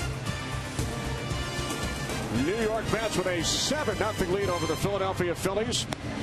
As we head to the 6th, tough day for the Phillies, but they do have the best record in baseball with 58 wins, 57 prior to the All-Star break. Phillies looking to win their 5th consecutive division title. They've sent 3 starting pitchers to the All-Star game. They lead the major leagues in earned run average. And how about this one, Mark? Despite 3 injured closers, the Phillies have blown only 3 saves all season, fewest in baseball. Which is truly amazing because they now give you a blown save. It's not just the 9th inning. You can blow a save in the 7th inning if you give up the lead. So that's truly amazing, especially with the tough luck they've had health-wise out there. Chase Utley leading things off against Jonathan Nice here in the 6th. Ryan Madsen is back, activated yesterday, pitched the 7th inning. There's the left hand of home plate umpire Brian Gorman, who went down between innings and had that hand wrapped as Utley rounds out to the first baseman Nick Evans, one away. So Madsen is back. Brad Lidge with Redding working the rehab start today. Jose Contreras out as well. He was 5 for 5 earlier this season. Madsen with 15 saves. Lidge on the comeback trail. And how about the job Antonio Bastardo has done for the Phillies this year? He's been amazing. One of the best pitchers that a lot of people haven't heard of. The lefty, hard throwing lefty. He is now the guy that's called upon by Charlie Manuel to get outs in the 9th inning. As you saw, once again, Mets employing the shift with Ryan Howard at the plate. Howard is a 3-time All-Star, was not named to the team this year, but Ken Rosenthal, he certainly had some fun during the All-Star break this week. Kenny, he went home to St. Louis to watch his 10-year-old son Darian in a Little League tournament. Well, guess who was in the same tournament? Albert Pujols' 11-year-old son AJ, and AJ played for a team coached by former Major League catcher Mike Matheny. There's one more connection here as well. The hitting coach for a lot of those kids is Placido Polanco's brother Armando. But unfortunately, guys, Darian Howard's team did not face AJ Pujols' team in the tournament. That would have been something. Ryan Howard grew up in St. Louis. So his son and Albert Pujols' son took part in the same tournament during the All-Star break. Speaking of fathers and sons, how about Robinson Cano winning the Home Run Derby with the pitches thrown by his father, former Major League pitcher Jose. That was really cool.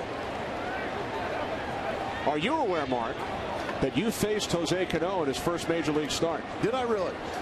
I wasn't aware of that. You went 0 for 2 with a walk. I'm really glad you brought that up, Kenny.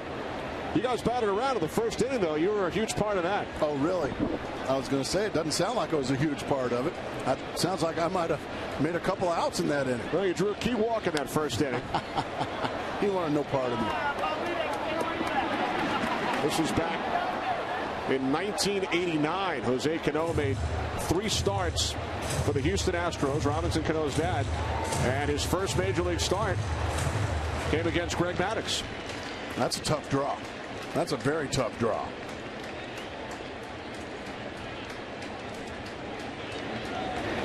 Well, father-son put on an awfully remarkable show in the Home Run Derby. So unfortunately, you did not have as much success against Jose Cano as his son did this past Monday. Not at all.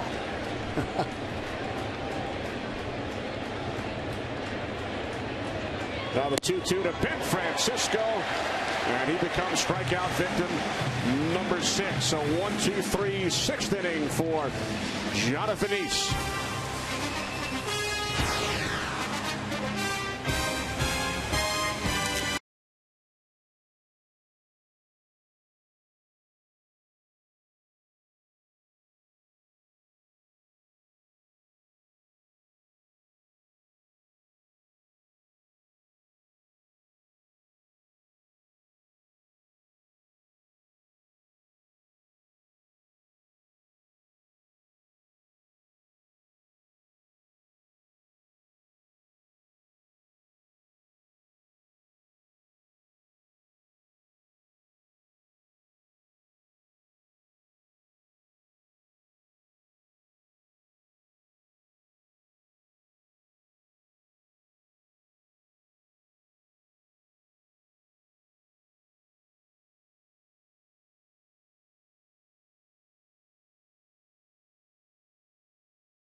Club of America. Go to bat for your favorite cause and help them get to a better state. One home run in the game so far today. Daniel Murphy hitting his 6th of the season for the Mets, who sent 8 men to the plate in the 5th inning. Murphy with the leadoff home run. Mets scoring 3 to chase Cole Hamels. Scott Hairston with some early success today against Hamels with a pair of doubles. Scored the Mets' first run in the 1st and then drove in a pair in the 3rd. We got more umpiring issues. Brian Gorman either down in the Mets trainers, probably getting more ice and wrap on that hand. There's Mike Herbst, the Mets trainer, down in the dugout as we check in with Chris Rose, another DirecTV game break. Chris. Kenny back down to St. Pete. Jacoby Ellsbury hit one of Boston's 4 homers last night. Back at it again off of James Shields. His 13th of the year. What an amazing season he is having. Red Sox doubling up the Rays 6-3. With a win, they will remain a game and a half up on the Yanks in the chase in the American League East. Guys? All right, thanks, Chris. Yankees beat the Blue Jays today in Toronto 4-1 as CC Sabathia won for the 14th time this season. He did not win his 14th last year until August 7th. He leads all of Major League Baseball. Justin Verlander and Jair Jurgens each with 12 wins. That was a much needed victory for CC Sabathia. The New York Yankees had gone up to Toronto and gotten kicked around a little bit north of the border, but leave it to CC to restore order a little bit for the Yanks. Major League leading 14th win for Sabathia today. Here comes Brian Gorman without the wrap on his left wrist. That's exactly right. Toughing it out is Brian Gorman. Wouldn't expect anything less from him. As we mentioned, he was born in the New York area, attended Northern Valley High School in Bergen County over in New Jersey. Son of a longtime Major League Baseball umpire Tom Gorman. And one of the really good guys, too. And a very good umpire. Absolutely. So Brian is ready. Scott Hairston steps in. You know, we've been talking about Brian Gorman and his dad, Robinson Cano and his dad. How about the Hairston family? 3 generations in the major leagues. Father Jerry, son Jerry. Grandfather Sam, a White Sox back in 1951. And here's Scott having a big game.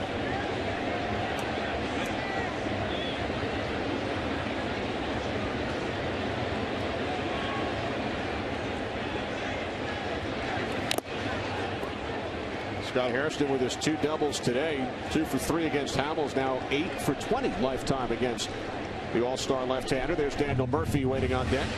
And it just seemed like Scott Hairston set a tone when it was 1-0. A big double to drive in a couple.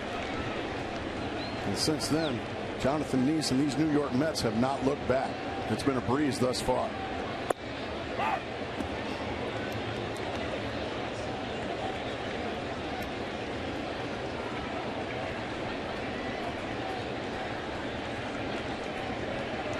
One and 2 on Hairston. He'll be followed by Murphy and then Bay for the Mets, who lead the Phillies 7-0. Phillies won last night's game 7-2. Herndon missing inside, now 2-2.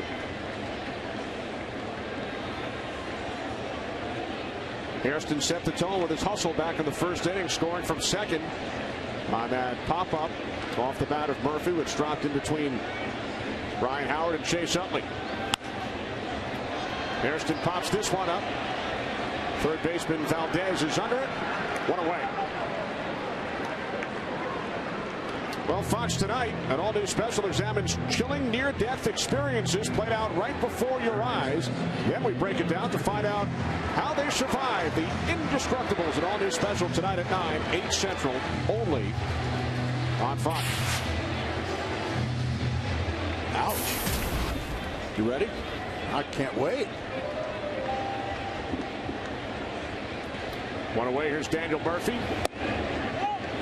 2 hits, 2 runs batted in today. 6th home run of the season his last time up. was his pop-up that dropped between Utley and Howard. And that's going to be the big storyline of just what happened in that situation and how badly did that get inside the noggin of one Cole Hamels.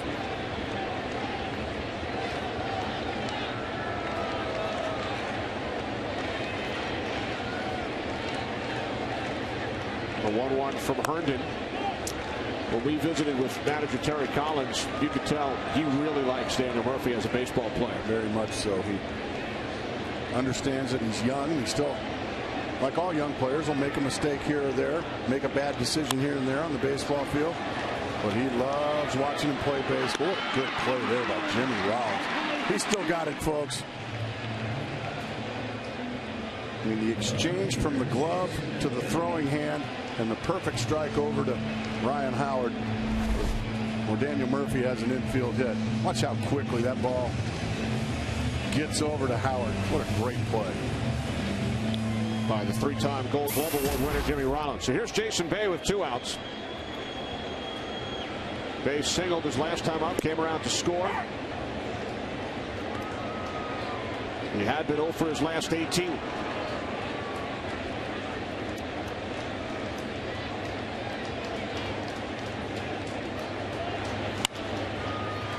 On the ground to the left side, backhanded by Rollins. Long throw. And Bay safe at first as the ball eluded Ryan Howard.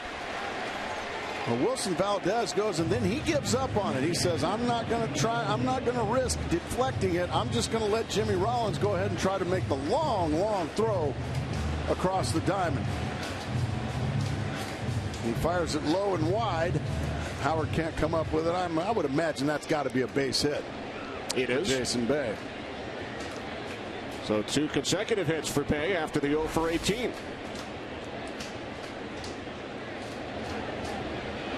Here's Ronnie Paulino, 0 for 3 today. The only Met who has not reached base. 11 base hits here in the 6th inning for the Mets. Paulino spent the last 2 years in Florida, first 4 seasons in Pittsburgh.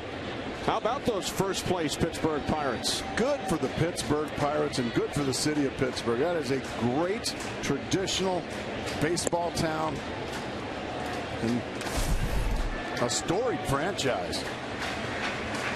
Pirates sent 3 players to the All-Star game: McCutchen, Correa, and Hanrahan. Record of 48 and 43, tied with the Cardinals atop the National League Central, a half game ahead of the Milwaukee Brewers. Have you watched Joel Hanrahan pitch this year? He's perfect. Oh, you talk about they say in Philadelphia they had a guy there named Brad Lidge. They call him Lights Out Lidge. Oh my goodness. Hanrahan has been nearly unhittable closing games for the Buccos. That's a good story. It's a very good story.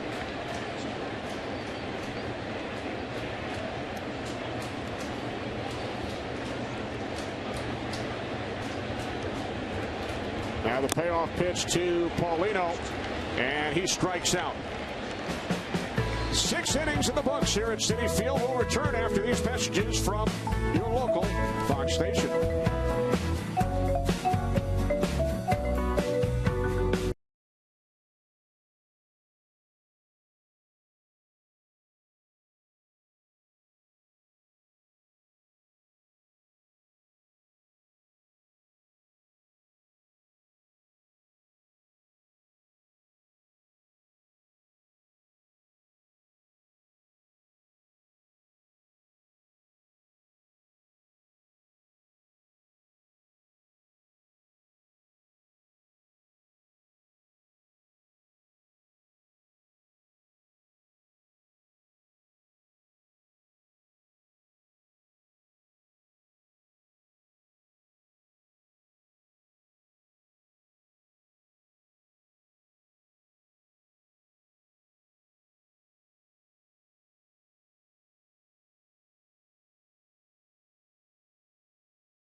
On Fox, presented by AT&T. AT&T, rethink possible. Our game summary. Cole Hamels lasting only 4 1/3, allowed 7 earned runs, matching his career high. Daniel Murphy with a solo home run. Mets without Carlos Beltran due to the flu, but Mets have scored 7 runs on 11 hits, and now Raul Ibanez leads off for the Phillies here in the top of the 7th inning against Jonathan Nice, who has sailed along. He's allowed only 3 Philly base hits. I was going to say, we would be remiss if we don't mention the gem right now that Jonathan Nice is working on. Nice started the season 1-4, but he's gone 7-3 over his last 11 starts. 7th round pick by the Mets back in 2005. He won 9 games a year ago. Looking to win his 9th of this season here today as Ibanez gets things started for the Phillies here in the 7th with a single to right field. And we now listen in with Mets third base coach Chip Hale wearing a microphone for us today. Well, it's hard. All you can do is try to have the best at bat you can have. You know, when you're coming off the bench, it's a very difficult thing. But hey, it's better than being in AAA, right? Oh, yeah. Everything is better. That's what I used to always think when I was a bench player too, and get frustrated sometimes, but it's like just try to keep a good attitude. Chip Hale with some encouragement for Phillies third baseman Wilson Valdez as Ruiz singles into left field. Back-to-back base hits for the Phillies. Here in the 7th inning, they have runners on first and second with nobody out. And Chip Hale talking, trying to keep Valdez going over there. Chip Hale, it's not going to be long, as you see. Danny Baez starting to get loose in the Philly bullpen, but it's not going to be long before Chip Hale's managing somewhere in the major leagues.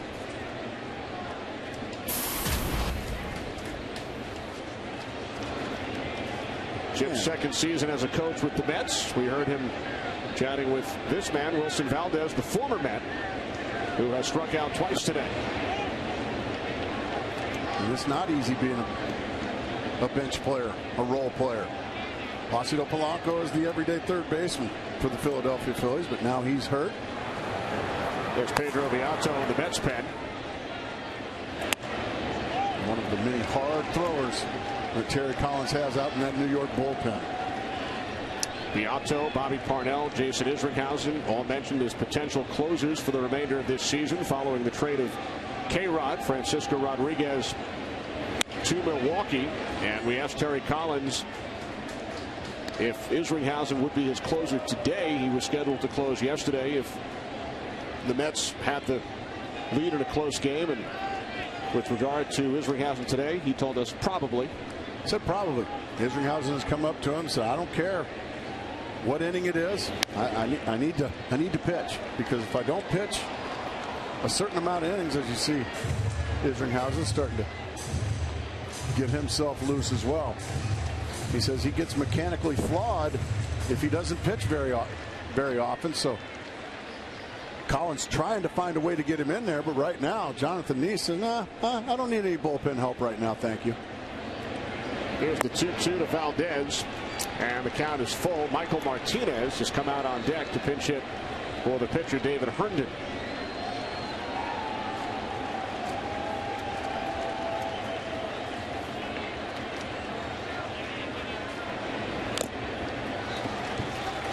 Just able to nick that one foul and stay alive.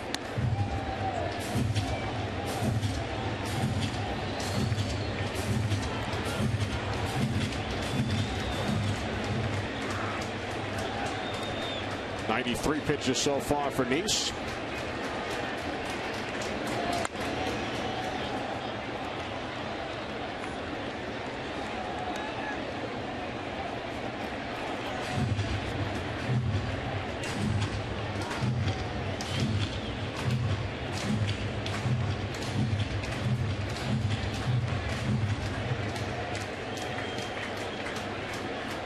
Two on, nobody out, top of the 7th inning, with the Mets leading 7-0.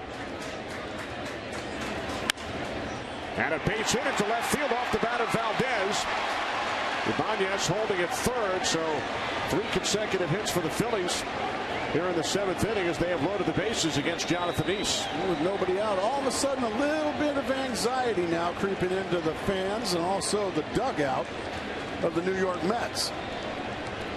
Pitching coach Dan Worthen comes out to chat with Neese, who had retired the first 2 Phillies in each of the first 6 innings. They've loaded the bases with nobody out here in the 7th as Beato continues to throw in the Mets pen. He's gotten the ground balls he's wanted, but they just found the holes here in the 7th inning. 3 ground balls, 3 base hits for the bottom part of the order, 6, 7, and 8. Neese had allowed only 3 hits over the first 6 innings combined. Rollins with a pair of singles and Ibanez. No extra base hits for the Phillies today. 95 pitches so far for Neese as he will face the pinch hitter Michael Martinez, a Rule 5 draft pick from the Washington Nationals. Martinez 3 for 14 as a pinch hitter this season. In his last game on Sunday, final game prior to the All-Star break, he had 4 hits. This ball is bobbled by Tejada. Everybody's safe. Ibanez scores the Phillies' first run of the game. That'll probably go as the second error of the day on Ruben Tejada. And 3rd in the last 2 games. Just got ahead of himself. The Wizard of Westwood, the great John Wooden always said, be quick, but don't hurry. And what happened there with Tejada, he just got in a hurry to make the play at second base, and much to the chagrin of Jonathan Neese, all of a sudden now, this Philly lineup has turned over, and Jimmy Rollins and the rest of that wrecking crew that is the top of the order for the Phillies got a chance to get right back in this ball game.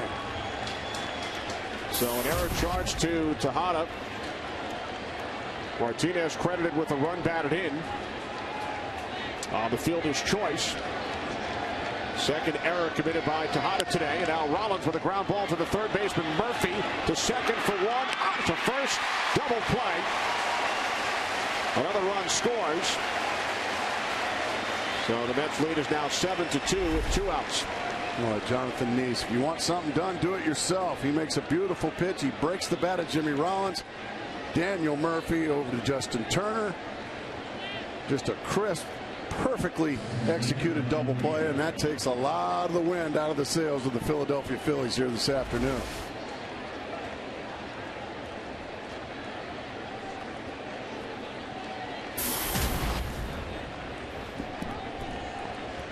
So with 2 outs and Valdez on at third, here's John Mayberry Jr. 0 for 3 today after his 5 RBI game last night.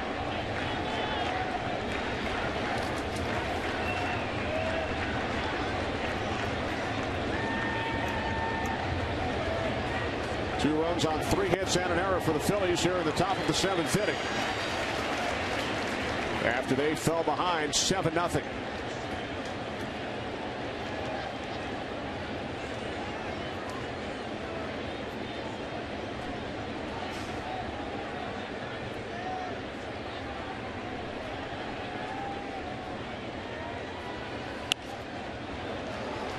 He just reared back and challenged the young John Mayberry with a fastball in the middle of the plate, and he beat him with it.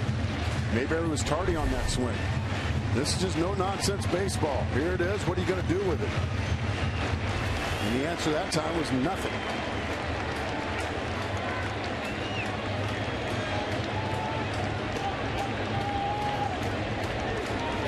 Jonathan Neese went swimming with the Dolphins, engaged during the All-Star break, looking for his 9th win of the season, has a 7-2 lead. They're in the top of the 7th inning. So congratulations to Jonathan and his fiancee, Leah Ekman.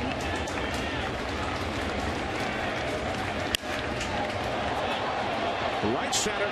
Pagan moving to his left. And that will do it for the Phillies in the 7th. They score 2 runs.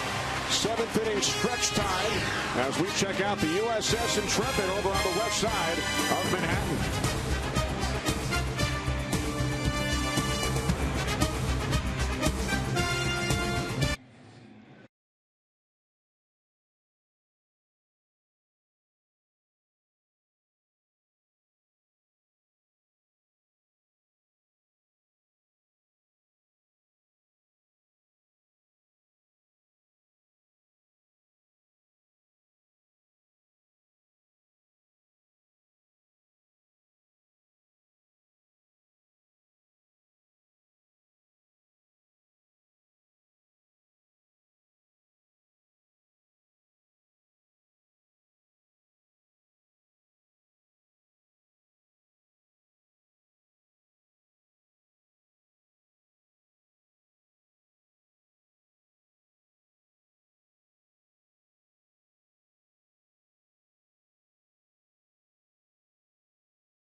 a better way forward.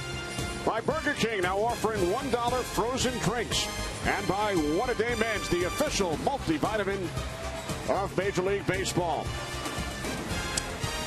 Here at Citi Field, Mets lead the Phillies 7-2. Michael Martinez remains in the game at shortstop for the Phillies. And the new pitcher making his 29th appearance of the season, the 33-year-old right-hander Danny Baez. Hard thrower. Been around a long time now, has Danny Baez.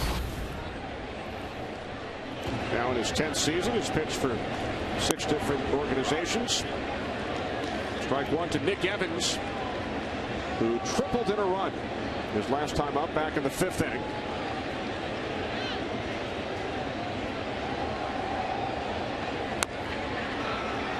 Evans falls behind 0-2. 2 runs batted in for Scott Hairston today. Daniel Murphy with a couple of runs batted in. Did himself awfully proud today, didn't Jonathan Neese?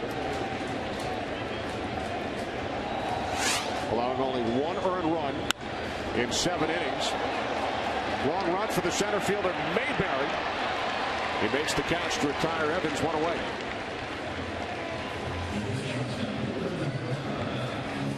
When you got legs as long as John Mayberry, you can just stride it out. And he just, like a gazelle out there in center field, just long strides. Reminded me a lot of one of the greatest defensive center fielders I ever played against with Devon White.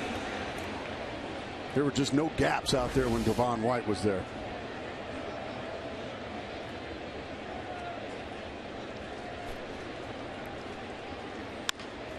On the first pitch, Tejada rounds out to the shortstop Martinez for out number 2. Time for a DirecTV game break. Chris Rose. Guys, Jared Weaver showing us why he was the American League All-Star starter. His ERA down under 1.8. He's pitching shutout ball so far against the A's and getting a little bit of help from Eric Ivar, his 7th of the year. That off of Trevor Cahill. The Angels, they've won 14 of 18. They lead Oakland 3-0 in the 7th. Kenny and Mark.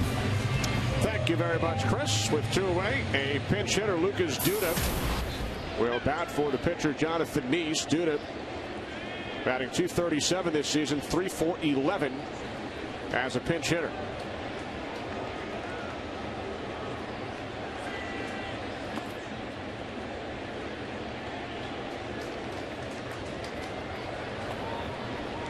There's Bobby Parnell. There's a hard throwing right-hander right there. Bobby Parnell.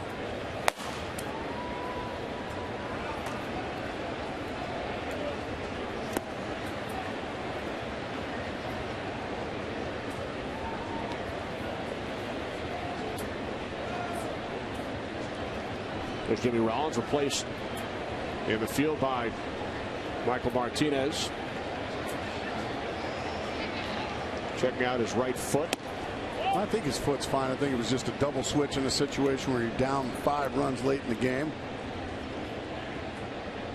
Let's hope he's okay. Maybe he's got a little itch.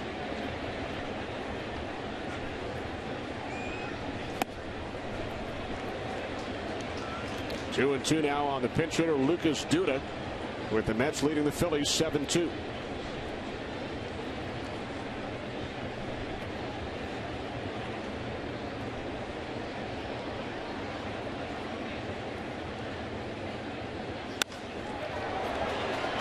Left field. It rolls into the corner. Extra bases for Duda. He is in with a stand-up double. Just nice 2-strike hitting by big Lucas Duda. Takes a fastball. Doesn't try to pull it. Just swats it the other way. Ibanez can't run it down. The hits just continue to come for these New York Mets here this afternoon.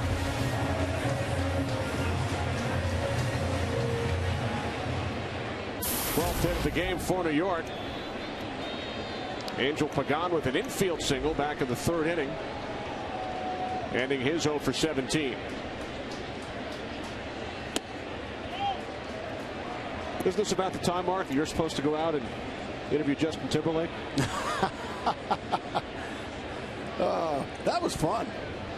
That was fun. What a nice young man Justin Timberlake is. Out at the pool during the All-Star game in Phoenix. He stopped by to say hello.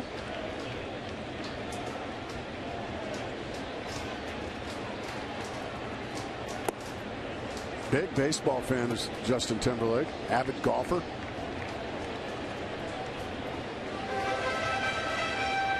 Much different story than last night.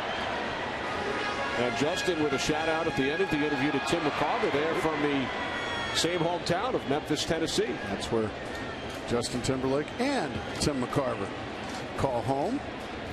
Tim McCarver, who worked his record 20th All-Star game from the broadcast booth on Tuesday night. Wouldn't shock me if he does 20 more.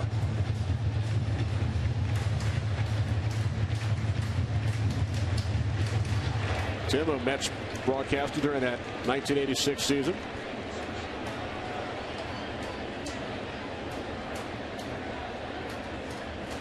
.3-0 to Pagan. Herndon, or I should say Baez, missing inside, ball 4. So Pagan heads down to first, and the Mets have runners on first and second with 2 outs here in the bottom of the 7th inning. It's one of those days so far for Charlie Manuel and the Philadelphia Phillies. To this point, they've just been outplayed by this young, inexperienced Mets team.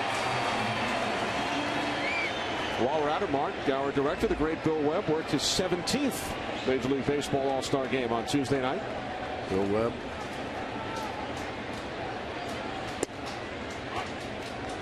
Taught a lot of us the ropes, did Bill Webb.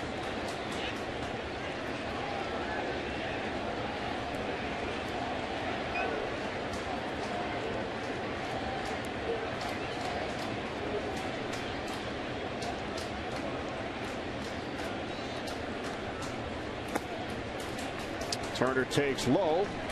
1-1. Justin Turner 1 for 3 today. A single back in the 3rd, walked in the 4th. There's Scott Hairston, who has driven in a pair of runs, scored the Mets' first run back in the 1st inning. Mets without Carlos Beltran today due to a bout with the flu. He's done a lot of flying over the last week. Flew from San Francisco to Arizona for the All-Star game, and a trip home back to the East Coast. One of his children under the weather. Carlos with 104-degree fever last night. As Turner singles past the diving Utley into right field. Throw to the plate is deflected off the glove of Ruiz. So Duda scores, and the Mets now lead 8-2.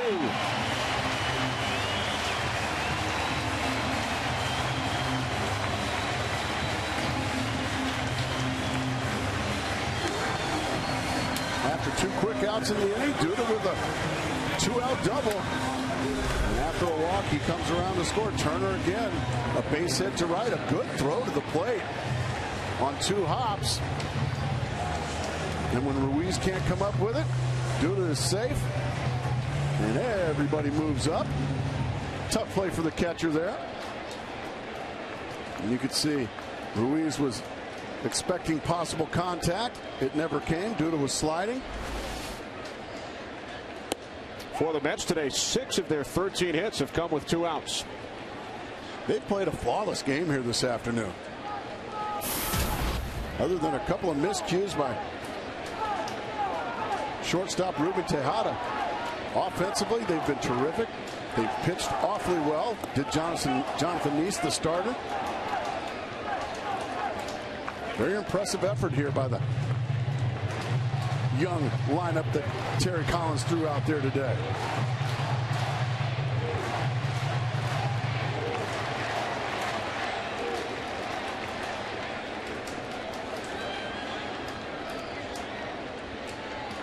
Mets adding another run for Neese, in line for his 9th win of the season.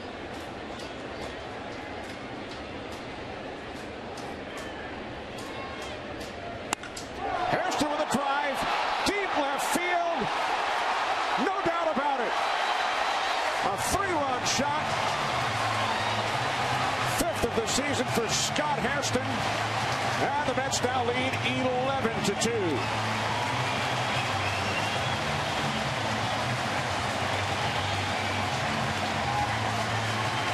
we'll go back to the key of the game. This game is not played on paper, Kenny Albert. This game is played by very talented, very strong young men. And Scott Hairston just put an absolute exclamation point on this inning and this game with a bomb into the left field seats, into the second deck. Tried to come in with a fastball, missed, and Scott Hairston gets every ounce of that. They don't expect souvenirs up there here at Citi Field, but Scott Hairston just deposited one way out of here.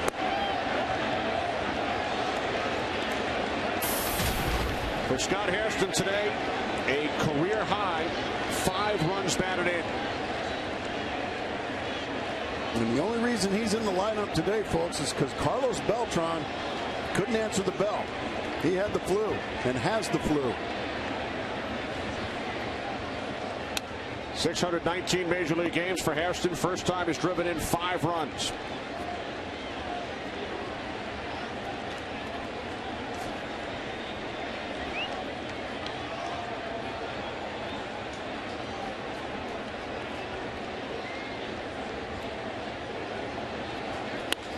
Murphy with a shot up the middle, base hit center field. Third hit of the game for Daniel Murphy. All this came after 2 were tired by Danny Baez. He just has, after that, those 2 outs, just a lot of balls in the middle of the plate and a lot of very loud sounds from New York Mets hitters' bats. 5 consecutive Mets have reached base after Baez retired the first 2 in the inning. Ball 1 to Jason Bay.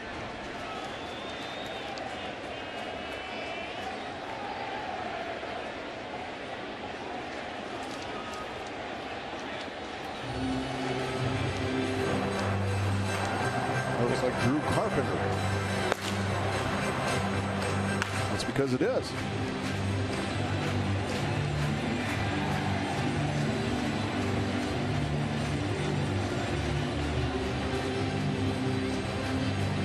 Over the last 3 weeks, this is the 4th time the Mets have scored in double digits. We worked the game down in Arlington, Texas, yes, 3 Saturdays ago. Mets beat the Rangers 14-5. Diving backhanded play by Martinez to get the out at second. Terrific play by the Phillies shortstop. But the Mets score 4 more runs, including this 3-run shot off the bat of Scott Hairston. 11-2 New York.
as Bobby Parnell comes on in relief of Jonathan Neese, who allowed only one earned run in 7 innings. Chase Utley leading off for the Phillies. I started to mention this is the Mets' 4th double-digit game in the last 3 weeks as Parnell makes his 24th appearance. They scored 14 in Texas. And then 3 days later, 14 runs in Detroit. The day after that, 16 in Detroit. So this is nothing new recently for the New York Mets. Going out and just putting a pounding on somebody. The Mets, despite the injuries, 6th in the league in runs scored, 3rd in batting average. And Sandy Alderson was asked recently, the Mets general manager, about the job that Terry Collins and his staff have done. And Alderson said, we talked about how important it was for the team to establish some credibility and a reputation for doing things the right way, working hard, making an effort. And that's somewhat independent of the 1-loss record as Utley draws a leadoff walk.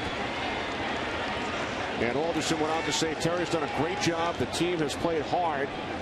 And they've played a terrific game today, despite missing Beltran and Wright, Reyes, and Ike Davis. Yeah, they've been terrific here this afternoon as we get a meeting on the mound. Dan Worthen out for a visit with the law firm of Parnell and Paulino. Well, Fox Sports is proud to support Stand Up to Cancer and their work to fund groundbreaking research that helps accelerate treatment to patients. Stand up for someone you love. Visit standuptocancer.org/Fox Sports to learn more. And all of us here at Fox Sports proud to support Stand Up to Cancer throughout this 2011 Major League Baseball season. Here's Ryan Howard. Quiet day at the plate. Howard 0 for 3. And he takes a called strike from Parnell, 0-1. Parnell, one of the hardest throwers in all of baseball. After 4 wide ones to Chase Utley, he threw a breaking ball in there for strike 1 to Ryan Howard. Mets employing the shift once again as Howard swings and misses, 0-2. Howard is struck out, fouled out to the left side, and fly to center.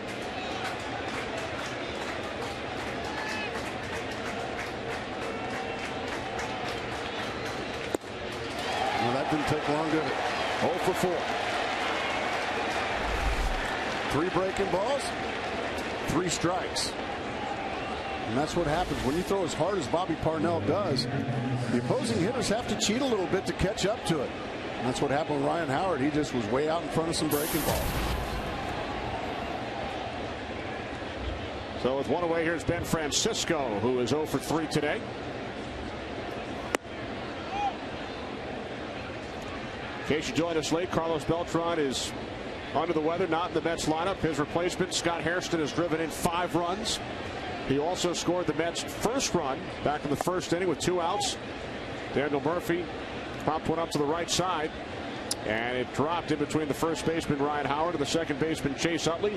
Hairston, hustling from second, scored the game's first run, and the Mets have not looked back. They scored 7 runs against 11-game winner and all-star Cole Hamels, matching the most earned runs Hamels has ever given up in his 6-year career. So you saw some Philadelphia Philly history as far as Cole Hamels is concerned. I was just as shocked as you were. For a guy of Cole Hamels' status and stature, and as great as he's been this year, you just don't expect him to go out there and get hit hard like he did today. Mets have knocked him around twice this season. Here's Tejada to second. Out at second is Utley. Safe at first is Francisco with no throw from Turner.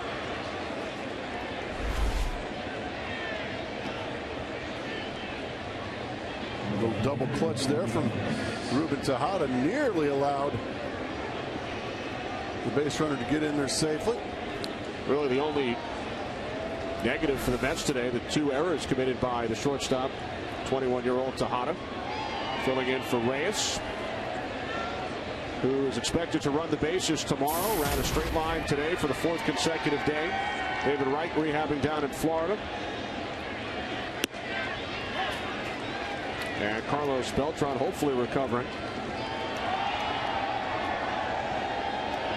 And of course, as our own Ken Rosenthal said, just for how much longer will Beltran be wearing the Mets pinstripes? You saw former Met Brian Schneider out on deck, and Schneider said yesterday Carlos Beltran would be a great addition to our Phillies ball club. As Brian Wilson told the world as he read the National League batting order prior to the All-Star game on Fox on Tuesday. Well, he's something else, isn't he? We would love to have him out in San Francisco.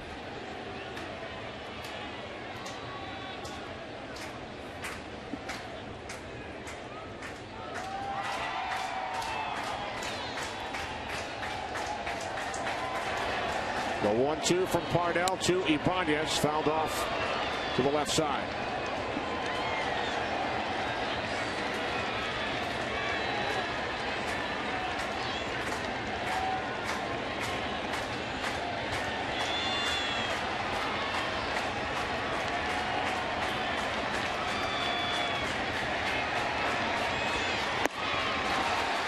Ibanez down on strikes. Middle of the eighth. 11-2 Mets.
And by State Farm, for auto, home, life, and banking, get to a better state. Bottom of the eighth inning here at Citi Field. New battery for the Phillies. There's Brian Schneider, the former Met, who replaces Carlos Ruiz behind the plate. And the new pitcher making his third appearance of the season for the Phillies is the young right-hander Drew Carpenter. Hadn't had much time. Big right-hander, hard thrower. Going to try to come in and get the final 3 outs against these New York Mets. I would imagine, unless something miraculous happens, I can't see these Mets hitting in the bottom of the ninth. No.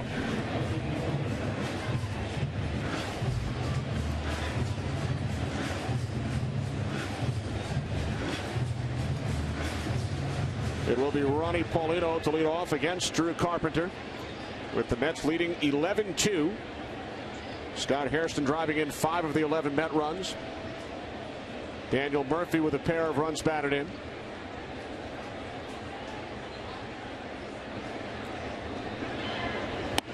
Murphy a solo homer in the 5th.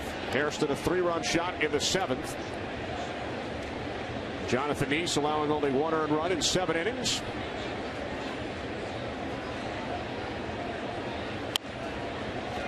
Loop off the bat of Paulino. And a catch is made by the second baseman Utley for out number 1. Time now for the Just for Men Keep Your Edge spotlight. Scott Hairston with a career best 5 RBIs today. Pair of doubles, 2-run double in the 3rd inning, and then a 3-run homer in the 7th. Danny Baez, just as Scott Hairston has given the Mets the edge in the absence of Carlos Beltran. You too can keep your edge with Just for Men mustache and beard. One of many Mets that are going to go home and sleep very well tonight, because these guys have played a terrific baseball game against the best team in baseball record-wise, the Philadelphia Phillies. Doing it with only one player in the lineup today who started opening day.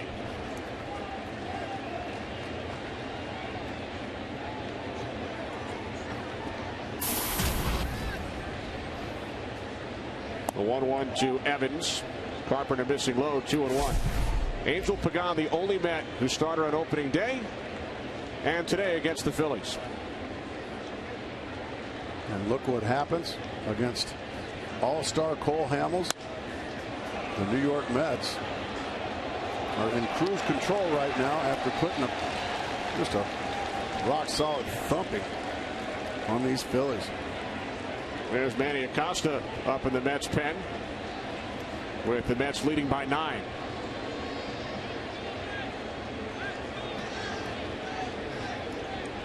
The 2-2 to Nick Evans. Carpenter missing low and away, and the count is full.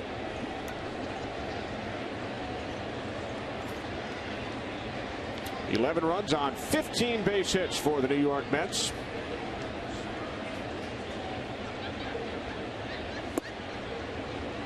Evans strikes out. Time for a DirecTV game break with Chris. All right, Kenny, it's the All-Star down in St. Pete.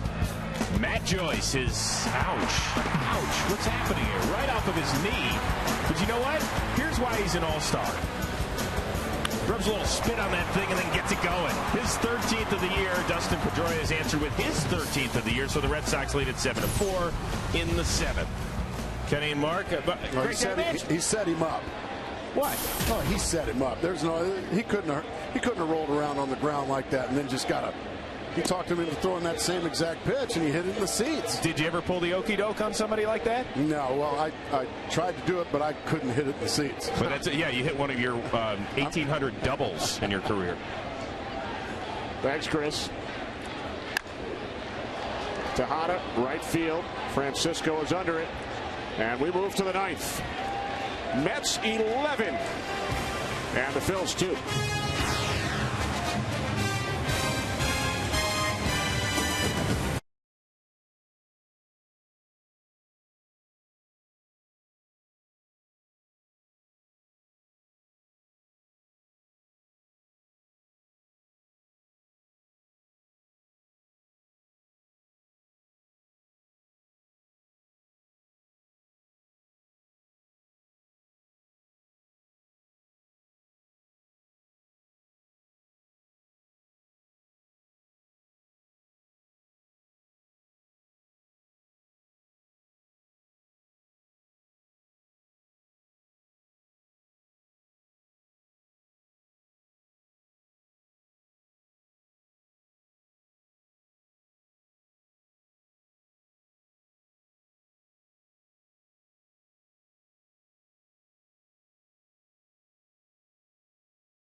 Mets lead the Phillies 11-2.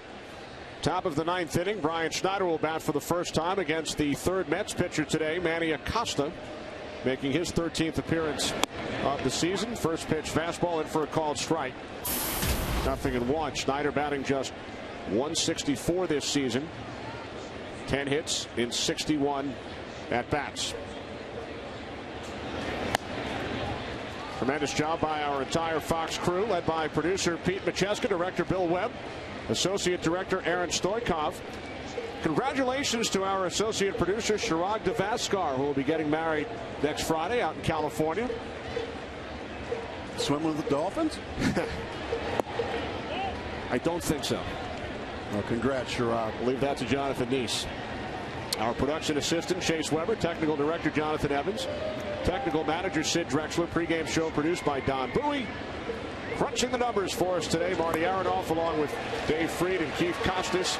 And they will mark down a strikeout of Brian Schneider by Manny Acosta. Boy, nasty split finger diving down. And right underneath the batter Schneider is Isringhausen. Out warming up. And Pete Orr out to pinch hit.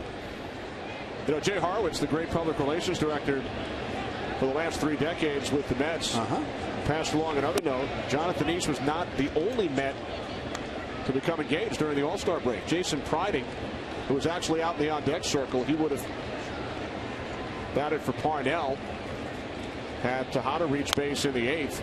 Jason Priding and his fiancee, his now fiancee Bianca Cruz, were out in Arizona during the All-Star break. And Jason Pridey said to Bianca they had to stop by his house because his bathroom was leaking. Okay.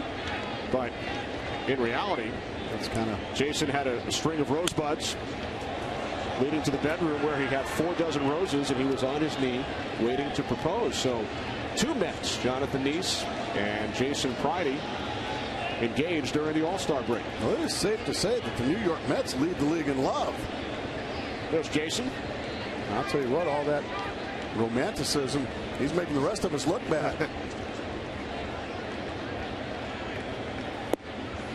Now 2-2 on pinch hitter Pete Orr as we head downstairs to Ken Rosenthal. Ken? Kenny, I've got more on Jason's fiance. She is a former college softball player, and he says that she has been a big inspiration in his career as he's bounced around. All right, thanks, Ken. Ken, do you have anything else on our broadcast associate Chirag Devaskar and his wedding this coming Friday? Kenny, that's all the matrimonial news I have for one day. No scoops, huh?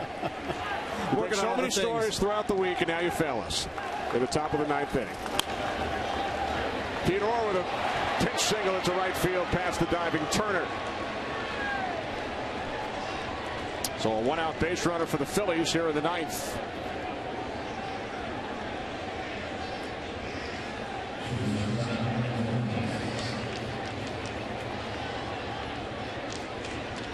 Here's Michael Martinez, reached on an error and drove in a run back in the 7th inning. Manny Acosta looking to close out the Phillies. Ground ball to the right side. Evans to second. Back to first. The throw is wide of Acosta, so Martinez on at first with 2 outs. Nice job on the in-between hop there by Evans. The perfect feed. And then, well, pitcher should never try to be first baseman. He just flat out whiffed it. Okay, I'm here. I got it. I go. Look. Well, you just keep pitching, son. So the Phillies mark now down to their final out as East Hampton, New York native Ross Glode will pinch hit for Drew Carpenter. First pitch fouled off to the left side. Glode batting .274. He's 12 for 44 as a pinch hitter this season. He's become one of the more respected and certainly one of the more dependable pinch hitters really of the last decade. Never really a guy that's been an everyday player, but man, he's gotten some big hits over the years with different teams. He's played for 6 teams, both Chicago clubs, Colorado, Kansas City, Florida. Second year with the Phillies, leads all of baseball with those 12 pinch hits. It's just a tough job coming off the bench. We heard Chip Hale, who was wearing the microphone for us this afternoon, talk about just how difficult it is to come off the bench. Well, Ross Glode has done it very well over the years. The 0-2 from Acosta. Glode pops out to the first baseman, Evans. And the New York Mets, after losing last night's game 7-2, come back and defeat the Philadelphia Phillies by the score of 11-2 as Jonathan Neese wins his 9th of the year. There's Scott Hairston on the right of your screen. Drove in a career-high 5 runs for manager Terry Collins. Ryan Howard and Chase Utley watched the pop-up drop in between them back in the first inning, leading to the first Mets run. So the Mets now 1 game over the 500 mark at 47-46 as they gain a game on the first place Phillies, who dropped to 58-35. As we head down to the field, Ken Rosenthal. Scott Hairston with us. Scott, 2 doubles and a home run, a career-high 5 RBIs. You started this game, no Beltran, no Reyes, no David Wright, no Ike Davis. What was the mindset coming in? We had our work cut out for us. Carlos has been swinging a hot bat, and we definitely missed him today. But, we have confidence in what we have. Today and our job against Coles were put together good at-bats. Now, you had 2 doubles off Hamels. You're 8 for 20 off him lifetime with doubles, home runs, all this other good stuff. How do you explain that? I really can't. I don't know. He's always a tough at-bat for me, and my last at-bat against him, I struck out. But, he's been pitching really good, and, you got to stay with him. Sometimes his changeup is filthy. Sometimes his breaking ball is nasty, like it was today, and you just got to make contact against him. Scott, congratulations. Kenny, back to you. All right, thanks, Ken. So Scott Hairston replacing Carlos Beltran under the weather today. Hairston came into this game with 13 runs batted in. He drove in 5. We head back downstairs to Chris Rose. Chris? All right, Kenny, Daniel Murphy, it's one thing to win a game 11-2 against the best team in baseball, but to take an all-star and rattle him around and get him out of here early, it's something special, isn't it? Yeah, it was a good day for us right here. We swung the bat well, and, Cole's always going to be a tough AB, but we were kind of able to take advantage of a break early, and then, you got Scott in the middle of the lineup today. He really swung the bat well, and Neese threw the ball great, gave us a chance to win, and hopefully we can come out tomorrow and take the series. Be honest, you were a little inspired with that pregame autograph you got from our own Mark Grace, right? Oh, yeah, I got to watch Gracie play a lot, man. He played the game hard, and, left-handed hitter and first baseman who really made a lot of contact. He's a good player, and, I really enjoyed watching him play, and WGN was always on in Jacksonville, so I always got to see Gracie play. Just to be clear, America, Mark Grace didn't go up to Daniel Murphy and say, would you like my autograph? You actually asked him. I just want to make sure. Oh, absolutely. I don't know what stories he's telling, but I definitely went up, asked him, and, I was really appreciative that he gave it to me. All right. Well, you came through today. Congratulations. Thanks for having me. I appreciate it. All right. Gracie, back to you, autographer. Oh, thanks so much there, Chris Rose. And you know what? He's now my favorite player in all of baseball. That's Daniel Murphy, folks. 3 hits today for Murphy, including his 6th home run of the season. Mets over the Phils, 11-2. So an autograph and a homer for Murphy. We'll return to wrap things up right after these messages from your local Fox station.